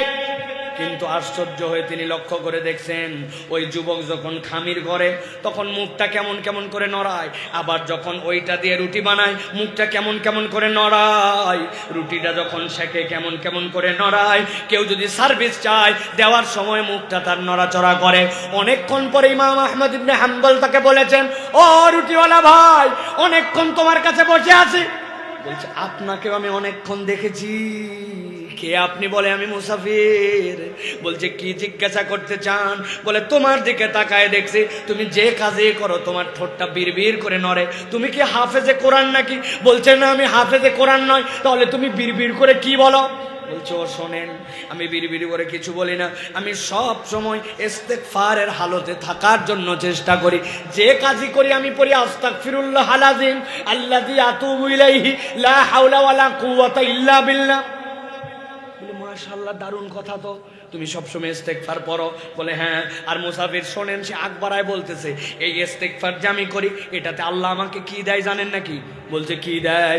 বলতেছে এই ইস্তেগফারের কারণে আল্লাহর কাছে আমি যখন যা চাই এক মুহূর্ত দেরি হয় না, আমার রবের কাছে চাইতে দেরি, আল্লাহ আমাকে সাথে সাথে সেইটা কবুল করে দিয়ে দেয়। সুবহানাল্লাহ। এই কথা যেই না বলছে, ইমাম আহমদ ইবনে হাম্বল চুপ করে আছেন। এটার সত্য মিথ্যা কেমনে বোঝা যাবে? কিন্তু এই যুবক এবার আগ বাড়ায় বলতেছে, মুসাফির, আমি আল্লাহর কাছে যা চাই তাই কবুল হয়, কিন্তু আমার একটা দোয়া আল্লাহ আজ পর্যন্ত কবুল করে নাই। উনি তখন একটু আশ্চর্য হয়েছেন, সব দোয়া কবুল কিন্তু একটা দোয়া কবুল হয় নাই, সেটা আবার কোন দোয়া? সাথে সাথে সে বলতেছে, ও মুসাফির, আমার বাড়িতে একজন বৃদ্ধা মা আছেন আমার, তার কোনো কাজ তিনি করতে পারেন না, গোসল করাতে হয়, খাওয়াতে হয়, আমাকে তার সেবা শুশ্রূষা করতে হয়, ওই মাকে দেখভাল করার মতো আর কেউ নাই আমার। আমার দিলে খুব টান, আমি একবার মদিনায় যাব। কেন মদিনায় যাবা? বলে মদিনায় নবীর রওজা জিয়ারত করার পরে শুনছি এই কালের সর্বশ্রেষ্ঠ মুহাদ্দিস ইমাম ইবনে আহমদ হাম্বল নাকি সেখানে থাকেন, আমি অন্তত তার হাতে মুসাফা করে একটু দোয়া নিতে চাই। ইমাম ইবনে আহমদ হাম্বল বলতেছেন, এর আগ পর্যন্ত বলছে সব দোয়া কবুল হয়, আমার বিশ্বাসযোগ্যতা ছিল না। এরপরে বলছে একটা দোয়া কবুল হয় নাই, তাও কেমনে কেমনে তাকাইছি, কিন্তু যেই না বলছে আমার একটা দোয়া কবুল হয় নাই, সেটা হচ্ছে আহমদ ইবনে হাম্বলকে দেখব, এইটা কবুল হয় নাই, আমার গায়ের পশম দাঁড়ায় গেল, আমি তো লাভ দে আল্লাহু আকবার বলে উঠছি। বলে, মুসাফির, আমার কথা শুনে আপনি কেন উত্তেজিত হলেন? বলো, যুবক, তোমার কথার কোনো প্রমাণ আমার কাছে ছিল না, কিন্তু এখন আমি নিজেই প্রমাণ। বলে, কেমন নে? বলে, এতদিন পর্যন্ত যা দোয়া করেছো আল্লাহ কবুল করছে, আর তুমি এখন দোয়া করেছিলে তুমি মদিনায় যাই আহমদ ইবনে হাম্বলকে দেখবে, কিন্তু আল্লাহ তোমার মায়ের সেবা করা আর তোমার ইস্তেগফারের কারণে মদিনায় যেতে হয় নাই। আহমদ ইবনে হাম্বল আমিরে বেটা, আমারে তো রুটির দোকানে শীতের মধ্যে হাজির করাইছে। বালাম ইবনে আবার হাত তুলে আল্লাহর কাছে, সাথে সাথে দোয়া কবুল হয়। ফেরাউনের লোকেরা যায় বলছে, এমন একজন লোক আসছে সমাজের মধ্যে, বিভ্রান্তি ছড়াচ্ছে, তুমি তার বিপক্ষে বদদোয়া করো, বদদোয়া করলে তোমার দোয়া কবুল হয়, সে যেন ধ্বংস হয়ে যায়। বলে, কার ব্যাপারে? বলে, মুসা। বলছেন, না না, এর ব্যাপারে তো বদদোয়া করা যাবে না। কেন? বলছে, আমি দেখছি যদি বগলের মধ্যে হাত দেয়, দেওয়ার পরে বের করে হাতের মধ্যে আলো জ্বলে, আবার যখন হাত নেয় আলো বন্ধ হয়ে যায়। দুনিয়ায় সবাই জাদুকর বলে, কিন্তু জাদুকর যদি কোনো জাদু করে, ওই জাদুকর যতক্ষণ জেগে থাকে কার্যকর থাকে, কিন্তু যদি ঘুমায় যায় জাদু কার্যকর থাকে না। কিন্তু মুসার সাথে একটা লাঠি আছে, ও যখন মেষ চলায়, মেষ চলানোর পরে ঘুম যখন আছে, ওই লাঠিটা আস্তে করে নরম মাটির মধ্যে গেড়ে দিয়ে আস্তে করে ঘুমায় যায়। কোনো একটা মেষ যদি বের হয়ে এদিক ওদিক যেতে চায়, সাথে সাথে ওই লাঠি স্বয়ং জীবিত হয়, ওই পিটায়া মেষগুলাকে সব লাইনে নিয়ে আসে, এসে আবার লাঠি দাঁড়ায় যায়। ঘুমানো মানুষের জাদু কাজ করে না। এই লোক জাদুকর নয়, এই লোক ভিন্ন কেউ হতেও পারে, আমি তার নামে কোনো বদদোয়া করতে পারবো না। সাথে সাথে সব লোকজন বলছে, মনে করছো আমরা আমার স্বার্থে আসছি? মিয়া, তোমার স্বার্থেও এখানে আসছে।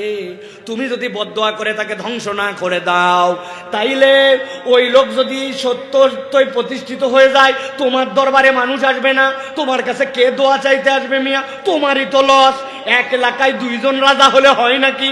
তোমার কাছে আসছি তোমার স্বার্থে, বদদোয়া করলে তুমি একাই হিরো।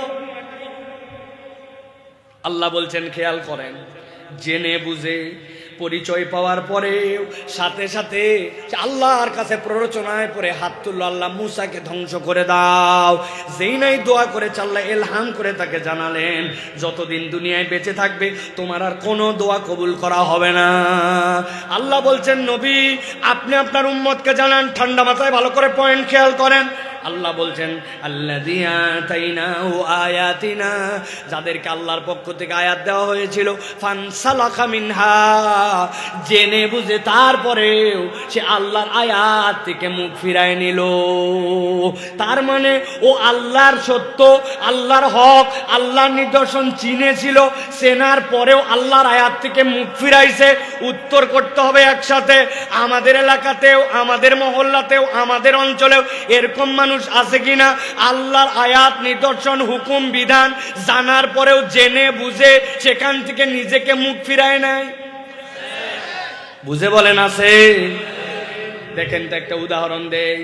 ঈদের মধ্যে আপনি বাড়িতে রওনা হয়েছেন, এমন ভিড়ের ভিড়, পা ফেলার জায়গা নাই, বাসের মধ্যে হ্যান্ডেল ধরে ঝুলতে ঝুলতে যাত্রাবাড়ি পর্যন্ত রওনা দিয়েছেন আপনি।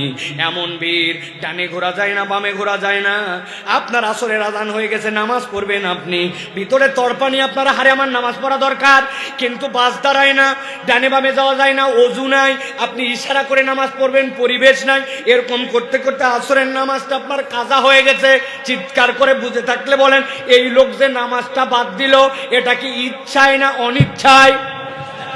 অনিচ্ছায়। কিন্তু এরকম লোক আছে কিনা বলা।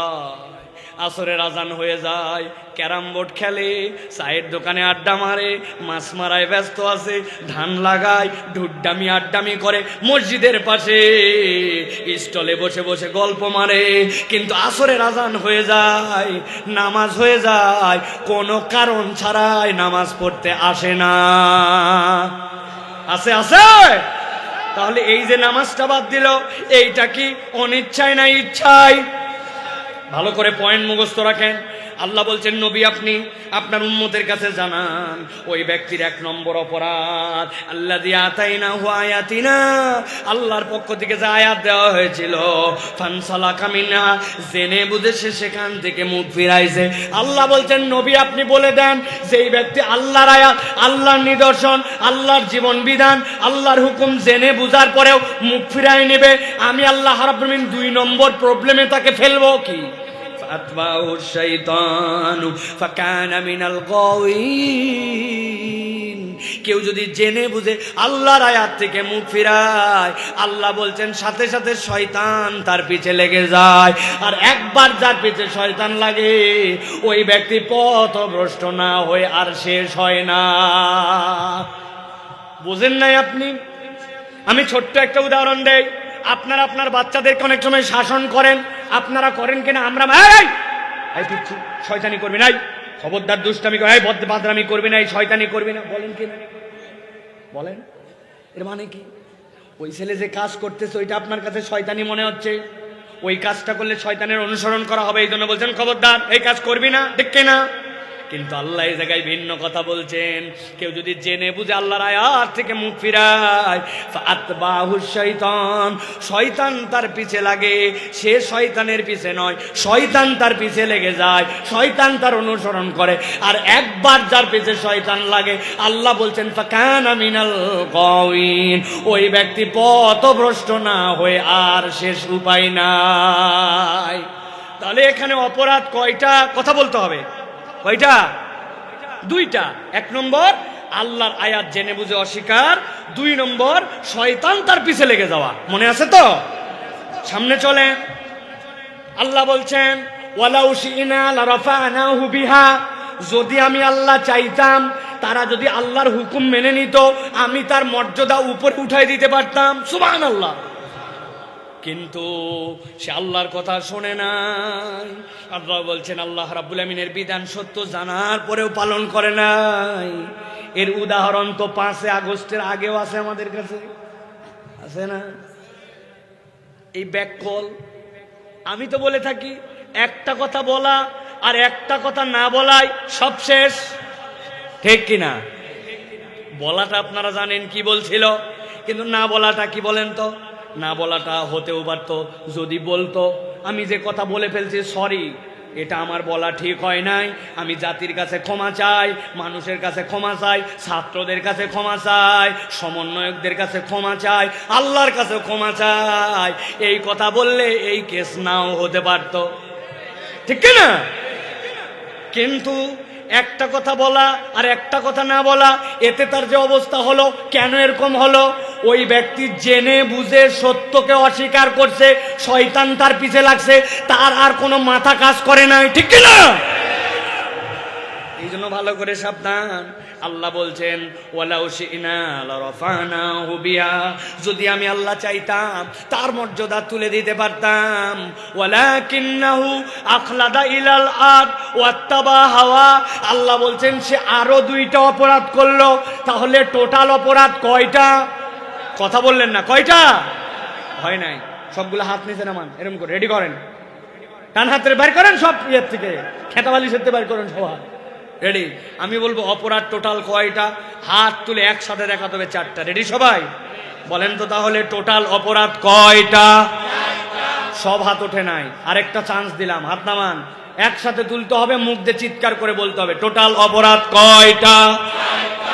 সর্বশেষ চান্স এবার, যারা হাত তোলেন নাই ফাইনাল সুযোগ দিলাম, মহিলারা সহ মা বোনেরা খালি গল্প করেন না, আসার পর অনেকদিন পর আত্মীয়র সাথে দেখা হয়েছে, ওরে গল্প জুড়ছি, হ্যাঁ ছোট দেখছিলাম, তোর বিয়ে হয়ে আবার বাচ্চা হয়েছে, আর ওয়াজ নাই, খালি চলতেছে, হ্যাঁ মোষের দুধ খাওয়ানোর গল্প চলতেছে মনে করেন। খবরদার, এইগুলা করা যাবে না। একসাথে মা বোনরাও, আপনাদেরকে আমরা দেখতেছি না কিন্তু আল্লাহ দেখতেছে, একসাথে তাহলে বলবো আমার ফাইনাল টোটাল অপরাধ কয়টা? মাশাআল্লাহ। চিন্তা করছে কি হুজুর একটা আনছে, হাত তোলো, এ করো, এ ঝামেলা, ঠিক না ভাই? এটার কারণ আছে। এই ওয়াজটা আমি চাচ্ছি অন্তত বাড়িতে যাক, আমাদের ম্যাক্সিমাম ওয়াজ বাড়িতে যায় না, এই ওয়াজটা যেন অন্তত বাড়িতে যায়। ভালো করে খেয়াল করেন, আল্লাহ বলছেন, নবী বলেন তাদের 3 নম্বর কি অপরাধ করলাম, ওয়ালাকিন্নাহু আখলাদা ইলাল আরদ, ওই ব্যক্তিটা নিরেট দুনিয়াদার হয়ে গেল। আরবিতে খুলদুন বলা হয় যেই প্রাণীগুলা সব সময় জমিনমুখী, 4টা পা দিয়ে সব সময় মাথাটা নিচ দিকে থাকে, এরকম একটা প্রাণীর নাম বলেন গরু, আছে কিনা ভাই? যদিও মাথা উঁচু করে কিন্তু আর জমিনমুখী সব সময়, ছাগল জমিনমুখী সব সময়। আল্লাহ বলছেন দুনিয়ায় এক শ্রেণীর মানুষ আছে, হালাল হারাম মানে না, আল্লাহর বিধান দেখে না, ডান বাম চোখে দেখে না, আল্লাহর নিষেধের পরোয়া করে না। ওয়ালাকিন্নাহু আখলাদা ইলাল আরদ, ওই ব্যক্তি নিরেট দুনিয়াদার, ওর কাছে দুনিয়া ছাড়া কিচ্ছু নাই, এরকম মানুষ আছে কিনা ভাই? আছে বলেন না? বলেন আমরা আছে, কি মজা। চেনেন আপনার এরকম লোক? আমি 2টা লোককে চিনাই, দেখেন তো ভোলায় আছে কিনা। আপনি ঈদের মধ্যে বাজার করতে গেছেন, যাওয়ার পরে এক দোকানে গেছেন, দোকানদার দেখে আপনাকে বলতেছে, ভাই আপনার মতো চেনা লোক বলে কেনা দামে দিলেন।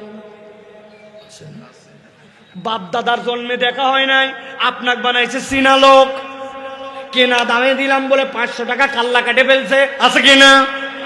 ওর মাল হালাল, সব হালাল, কিন্তু হালাল মাল হালাল রাখতে পারে নাই, নিরেট দুনিয়াদার হওয়ার কারণে ওই ব্যক্তিটা হালাল ব্যবসার মধ্যেও হারাম ঢুকায় ফেলে, আছে কিনা? অনেক মানুষ এরকম আছে যেই ব্যক্তিরা দুনিয়ার স্বার্থে আল্লাহ রাব্বুল আলামিনের হুকুম মানে না। ফজরের পরে মুরব্বী কান্দের মধ্যে কোদাল নিয়ে মাঠে রওনা হয়েছে, লোকজন বলছে, চাচা এত সকালে কোথায় যান? বলছে, বাবা আমার জমির আল কাটা হয় নাই, এই জন্য একটু জমির আল কাটতে যায়। আসলে মুরব্বী আল কাটতে যায় না, উনার সাথে যার জমি লাগানো ওই পারের জমিওয়ালা এখন আল কাটে সোজা করে নাই, উনি তার আগে আল কাটার নাম করে জমিটা একটু 4 আঙ্গুল ঠেলতে চায়, এরকম লোক ভোলায় না? আছে। উনার 1 বিঘা জমির খাজনা খারিজ সব ঠিক, কিন্তু 4 আঙ্গুল যতটুকু 5 কেজি হয়তো মাত্র ফসল হয়েছে, আল্লাহর কাছে হালাল হারাম বিবেচনা করে নাই, ওই 4 আঙ্গুলের মায়া ত্যাগ করতে পারে নাই, অথচ দাড়ি আছে, টুপি আছে, এরকম মুসলমান আছে কিনা? ভালো করে বোঝেন, আল্লাহ বলছেন ওয়ালাকিন্নাহু আখলাদা ইলাল আরদ, ওই ব্যক্তি নিরেট দুনিয়াদার হয়ে গেছে। আপনার এলাকায় হজে যায় মানুষ, হজে যাওয়ার আগে এখন একটা ট্রেন্ড হয়েছে, মানুষকে খাওয়ায়া টাওয়ায়া গরু খাওয়ায়া যায়।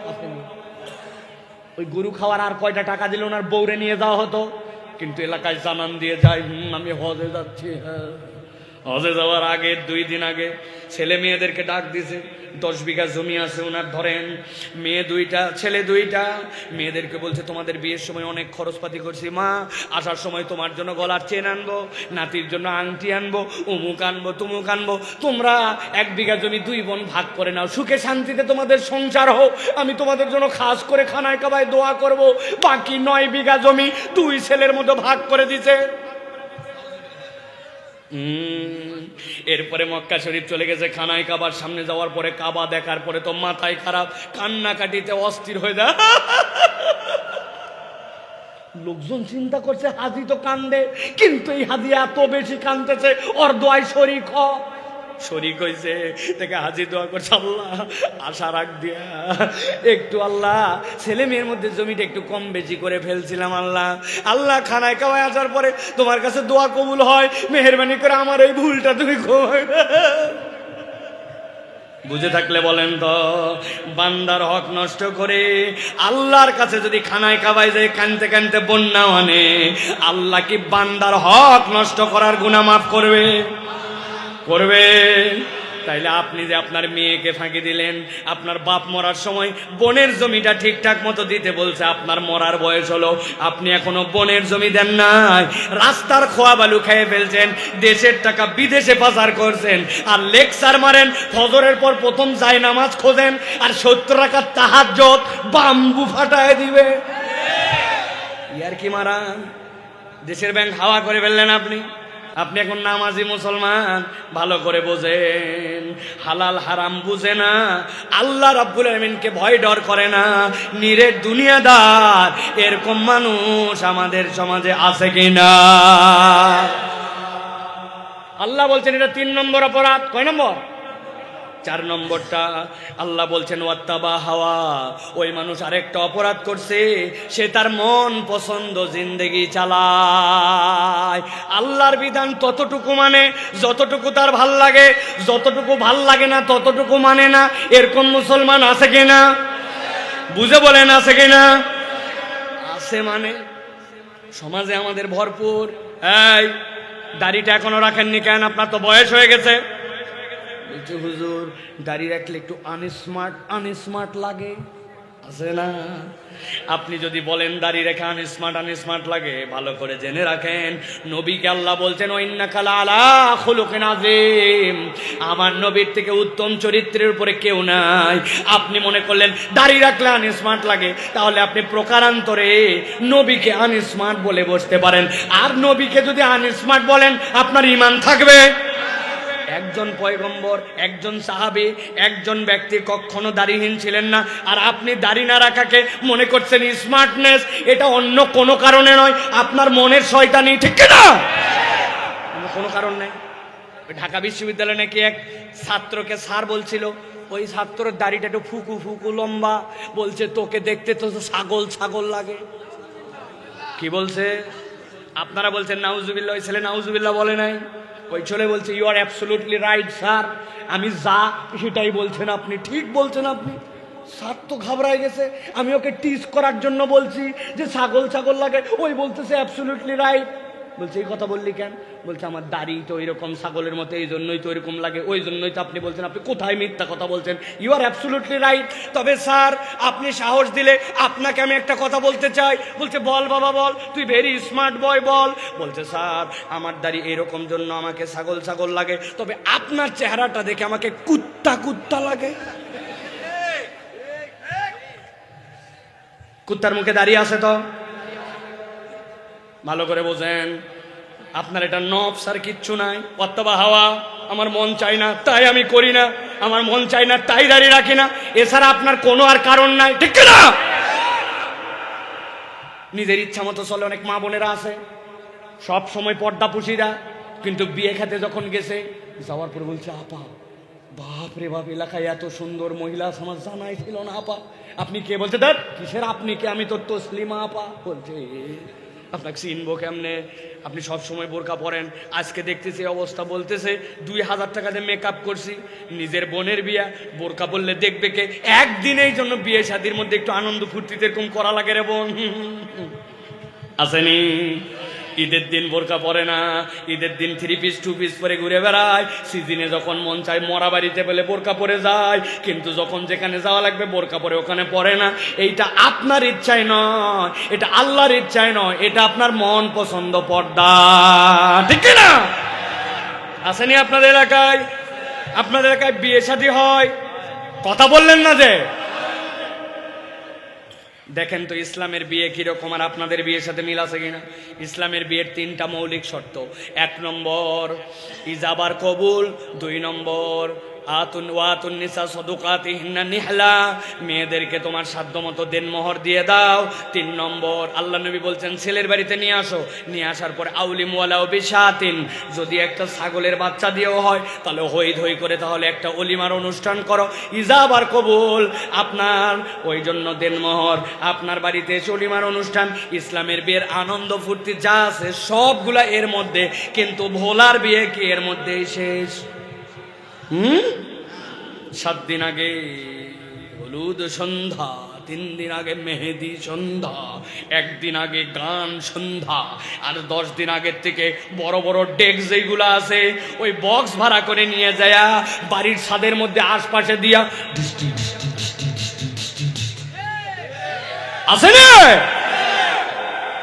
ওই বাড়ির থেকে একজন হাজি সাহেব আসছে, হাজি সাহেবকে বলছে, হাজি সাহেব আপনার বাড়িতে এত গান বাজনা কি ব্যাপার, অস্থির করে ফেলছেন এলাকায়, আপনি না নামাজি? হাজি সাহেব বলছে থাম থাম, তোরও বেটি আছে, তোর মেয়েরও বিয়ে দেওয়া লাগবে। আমি কি করতে চাইছি না, এগুলো আমি পছন্দই করি না, কিন্তু নাতি টাতিরা এলাকার ছেলে পেলার একটু চাই। একটা দিন আর টেনশন নিস না, চল নামাজ পড়ে আসি, 1 দিন পরে তো বিয়ে শাদী শেষ।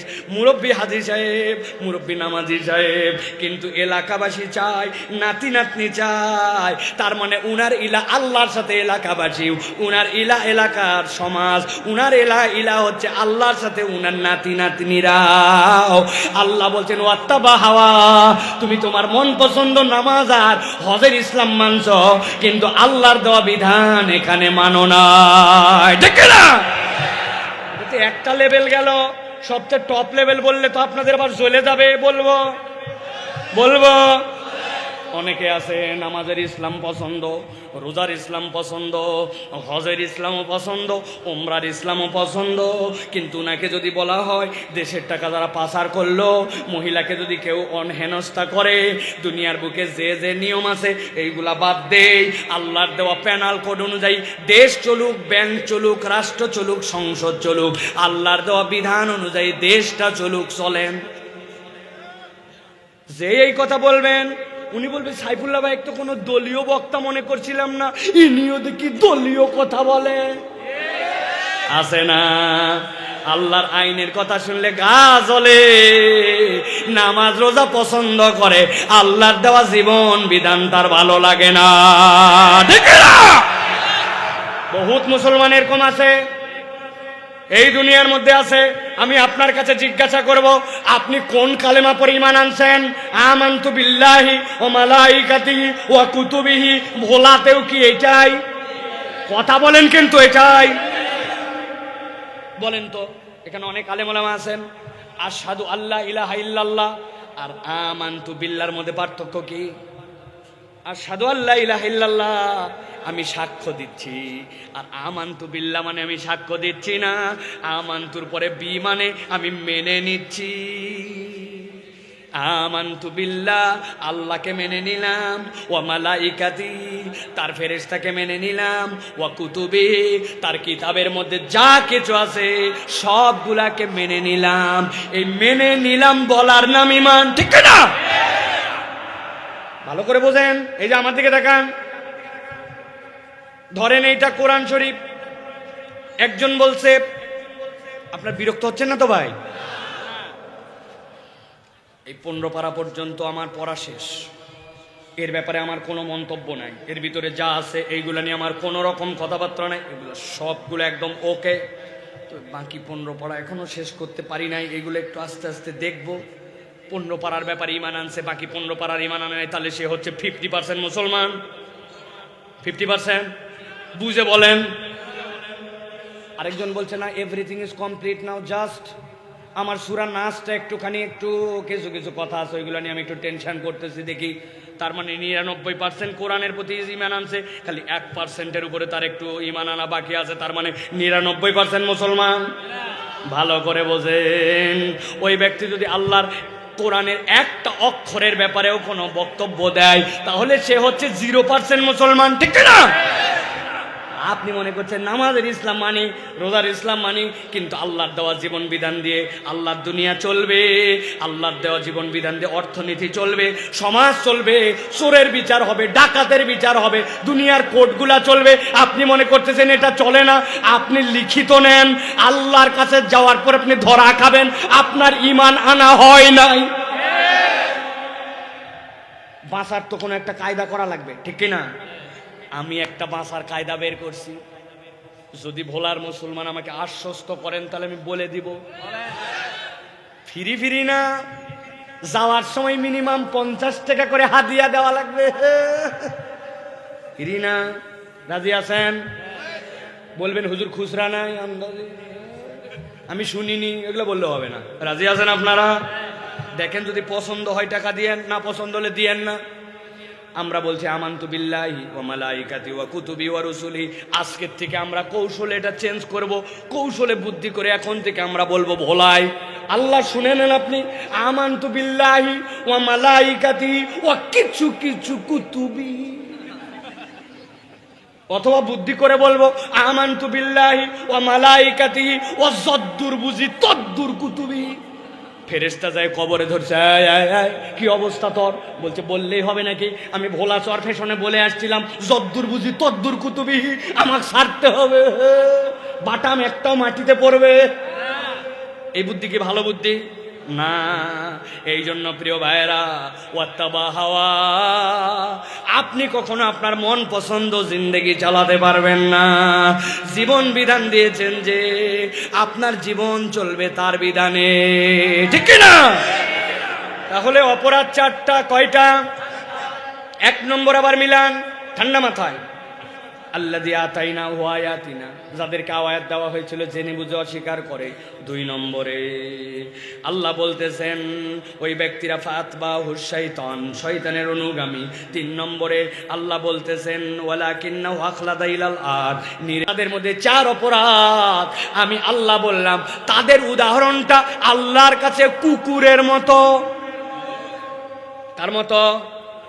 সবগুলা মুখ দিয়া উচ্চারণ করে বলতে হবে কার মতো? হয় নাই? সবাই বলেন কুত্তার মতো। কারা কারা বলেন নাই হাত তুলেন তো, জোরে বলেন।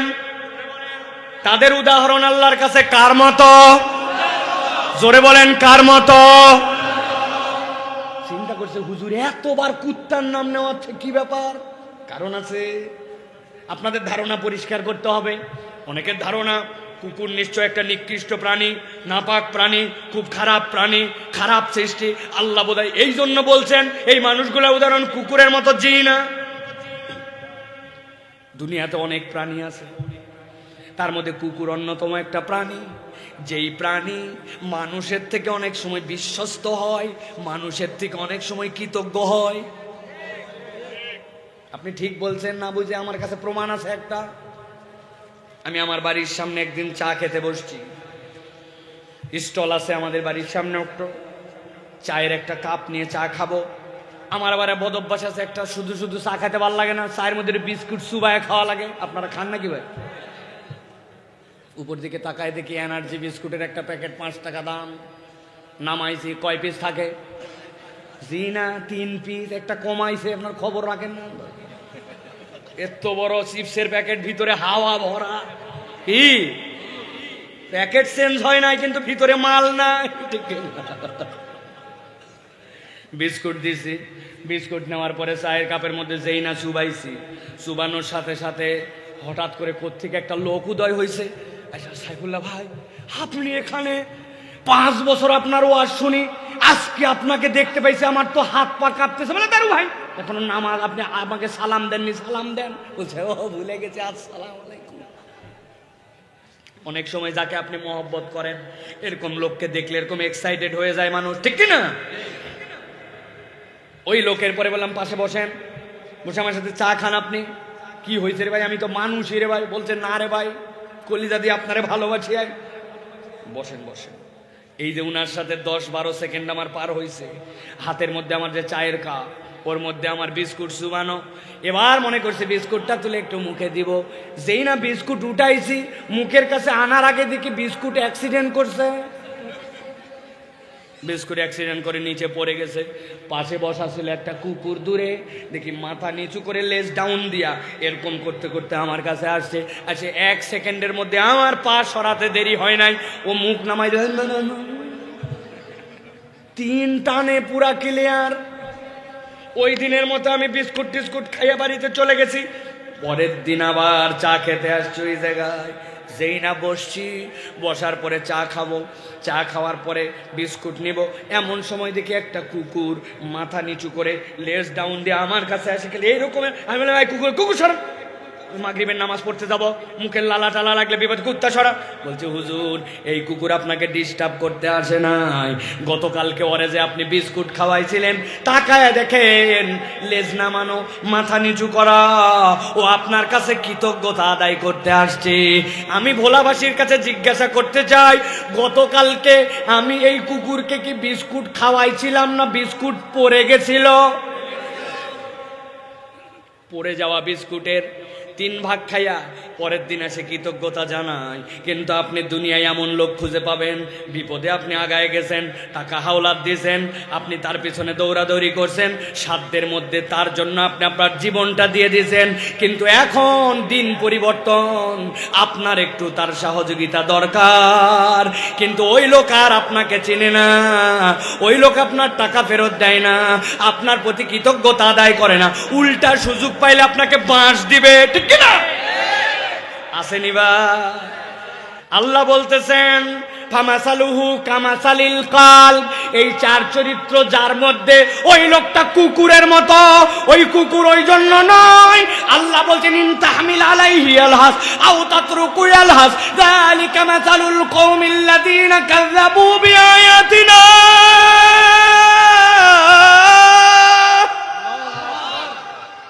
আল্লাহ বলছেন, ও বান্দা, তোরা কেউ কুকুরের পিঠে বোঝা চাপাস না, কিন্তু কুকুরের পিঠে যদি কেউ বোঝা কথার কথা চাপায় দেয়, কুকুর হাঁপাবে, লোড নিতে পারবে না। কিন্তু কুকুরকে যদি ছেড়ে দাও, তাও কুকুর হাঁপায়।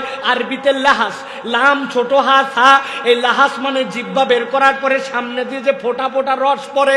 আল্লাহ বলছেন, কুত্তার চরিত্র এইটা, গরমে শীতে ছেড়ে দিলে না ছেড়ে দিলে ও কখনো তৃপ্ত নয়, ওর জিহ্বা বেরিয়ে থাকবে, ওটাতে লাল পড়বে, ওই লাল ভর পেট পানি খাওয়ার পরেও ওই লাল লালা বের হবে।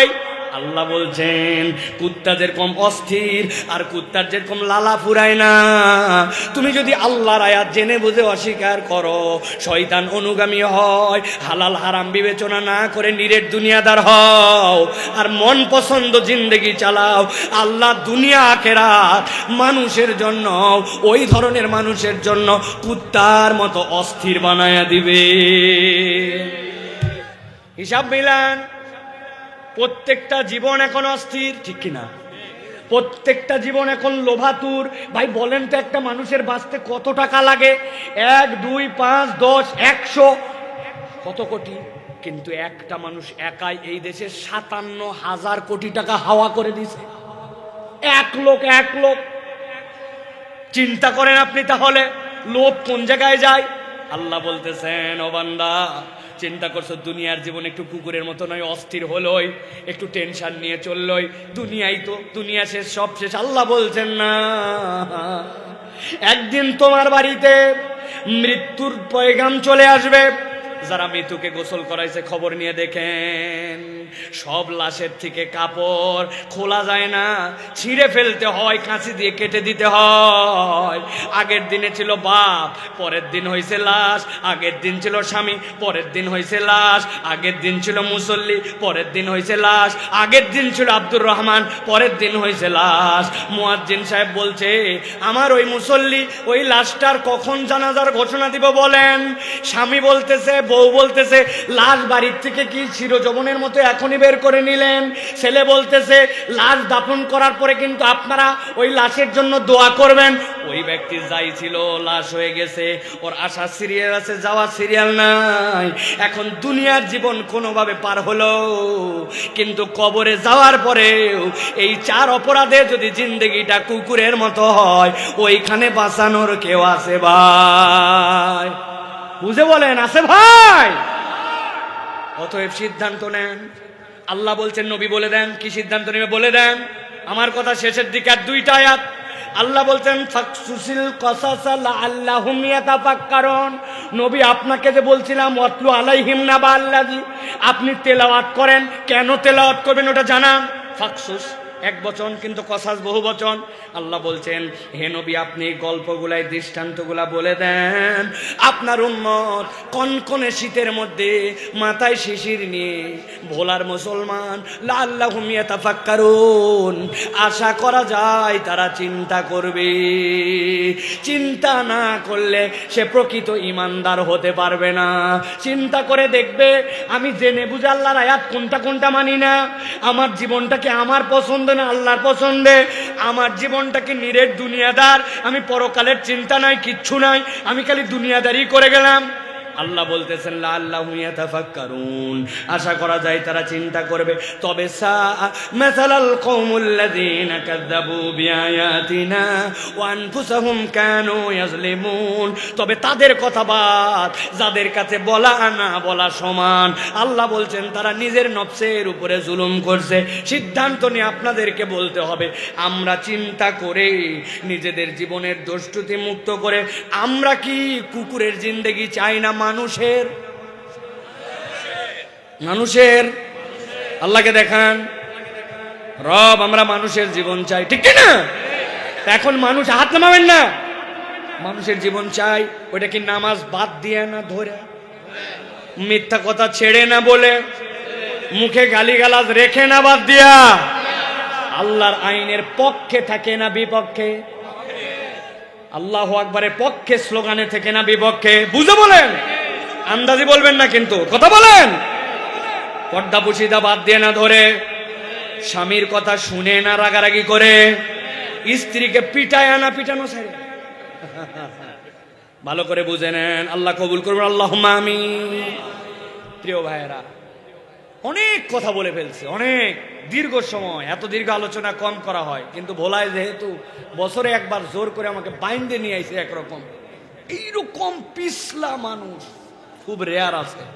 এই যে আমার পিছে যারা বসে আছে, ভাই বেরাদার আমার মসজিদে যায়, শুক্রবার হলেই দেখা আর একই কথা, 100তম মাহফিল হুজুর যাওয়া লাগবে, আপনার ডেটে আমাদের ডেট। বাপ, শেষে মানে নিজের ইজ্জত রাখার জন্য বলছি ভাই যাবো ইনশাল্লাহ।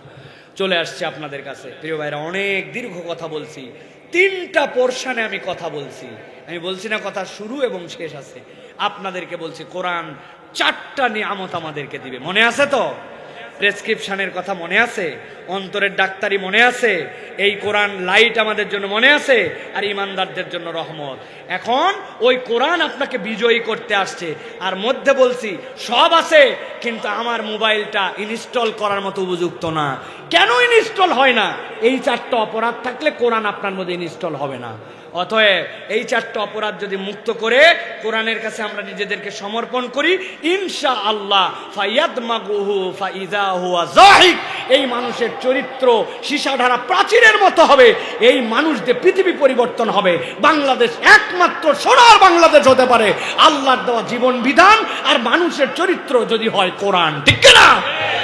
তাহলে আমাদেরকে সিদ্ধান্ত নিতে হবে, নিয়ে আমাদের আগামীর পথ চলাকে মসৃণ করতে হবে। আল্লাহ যেন আমাদেরকে আজকে যা শুনলাম এইটার উপরে আমল করার তৌফিক দান করেন। নিরেট দুনিয়াদার না হয়ে আল্লাহর দিকে তাকিয়ে হালাল হারাম বিচার করে আমাদেরকে চলার তৌফিক দেন, বলেন আল্লাহুম্মা আমিন। আল্লাহ যেন আমার মন পছন্দ জিন্দেগি নয়, আল্লাহ পছন্দ জিন্দেগি গঠন করার তৌফিক দান করেন। শয়তান যেন আমাদের পিছিয়ে আমাদেরকে ধোকায় ফেলতে না পারে, এই জন্য শয়তানকে দূর করে আল্লাহর দিকে চলার মতো তৌফিক দান করেন।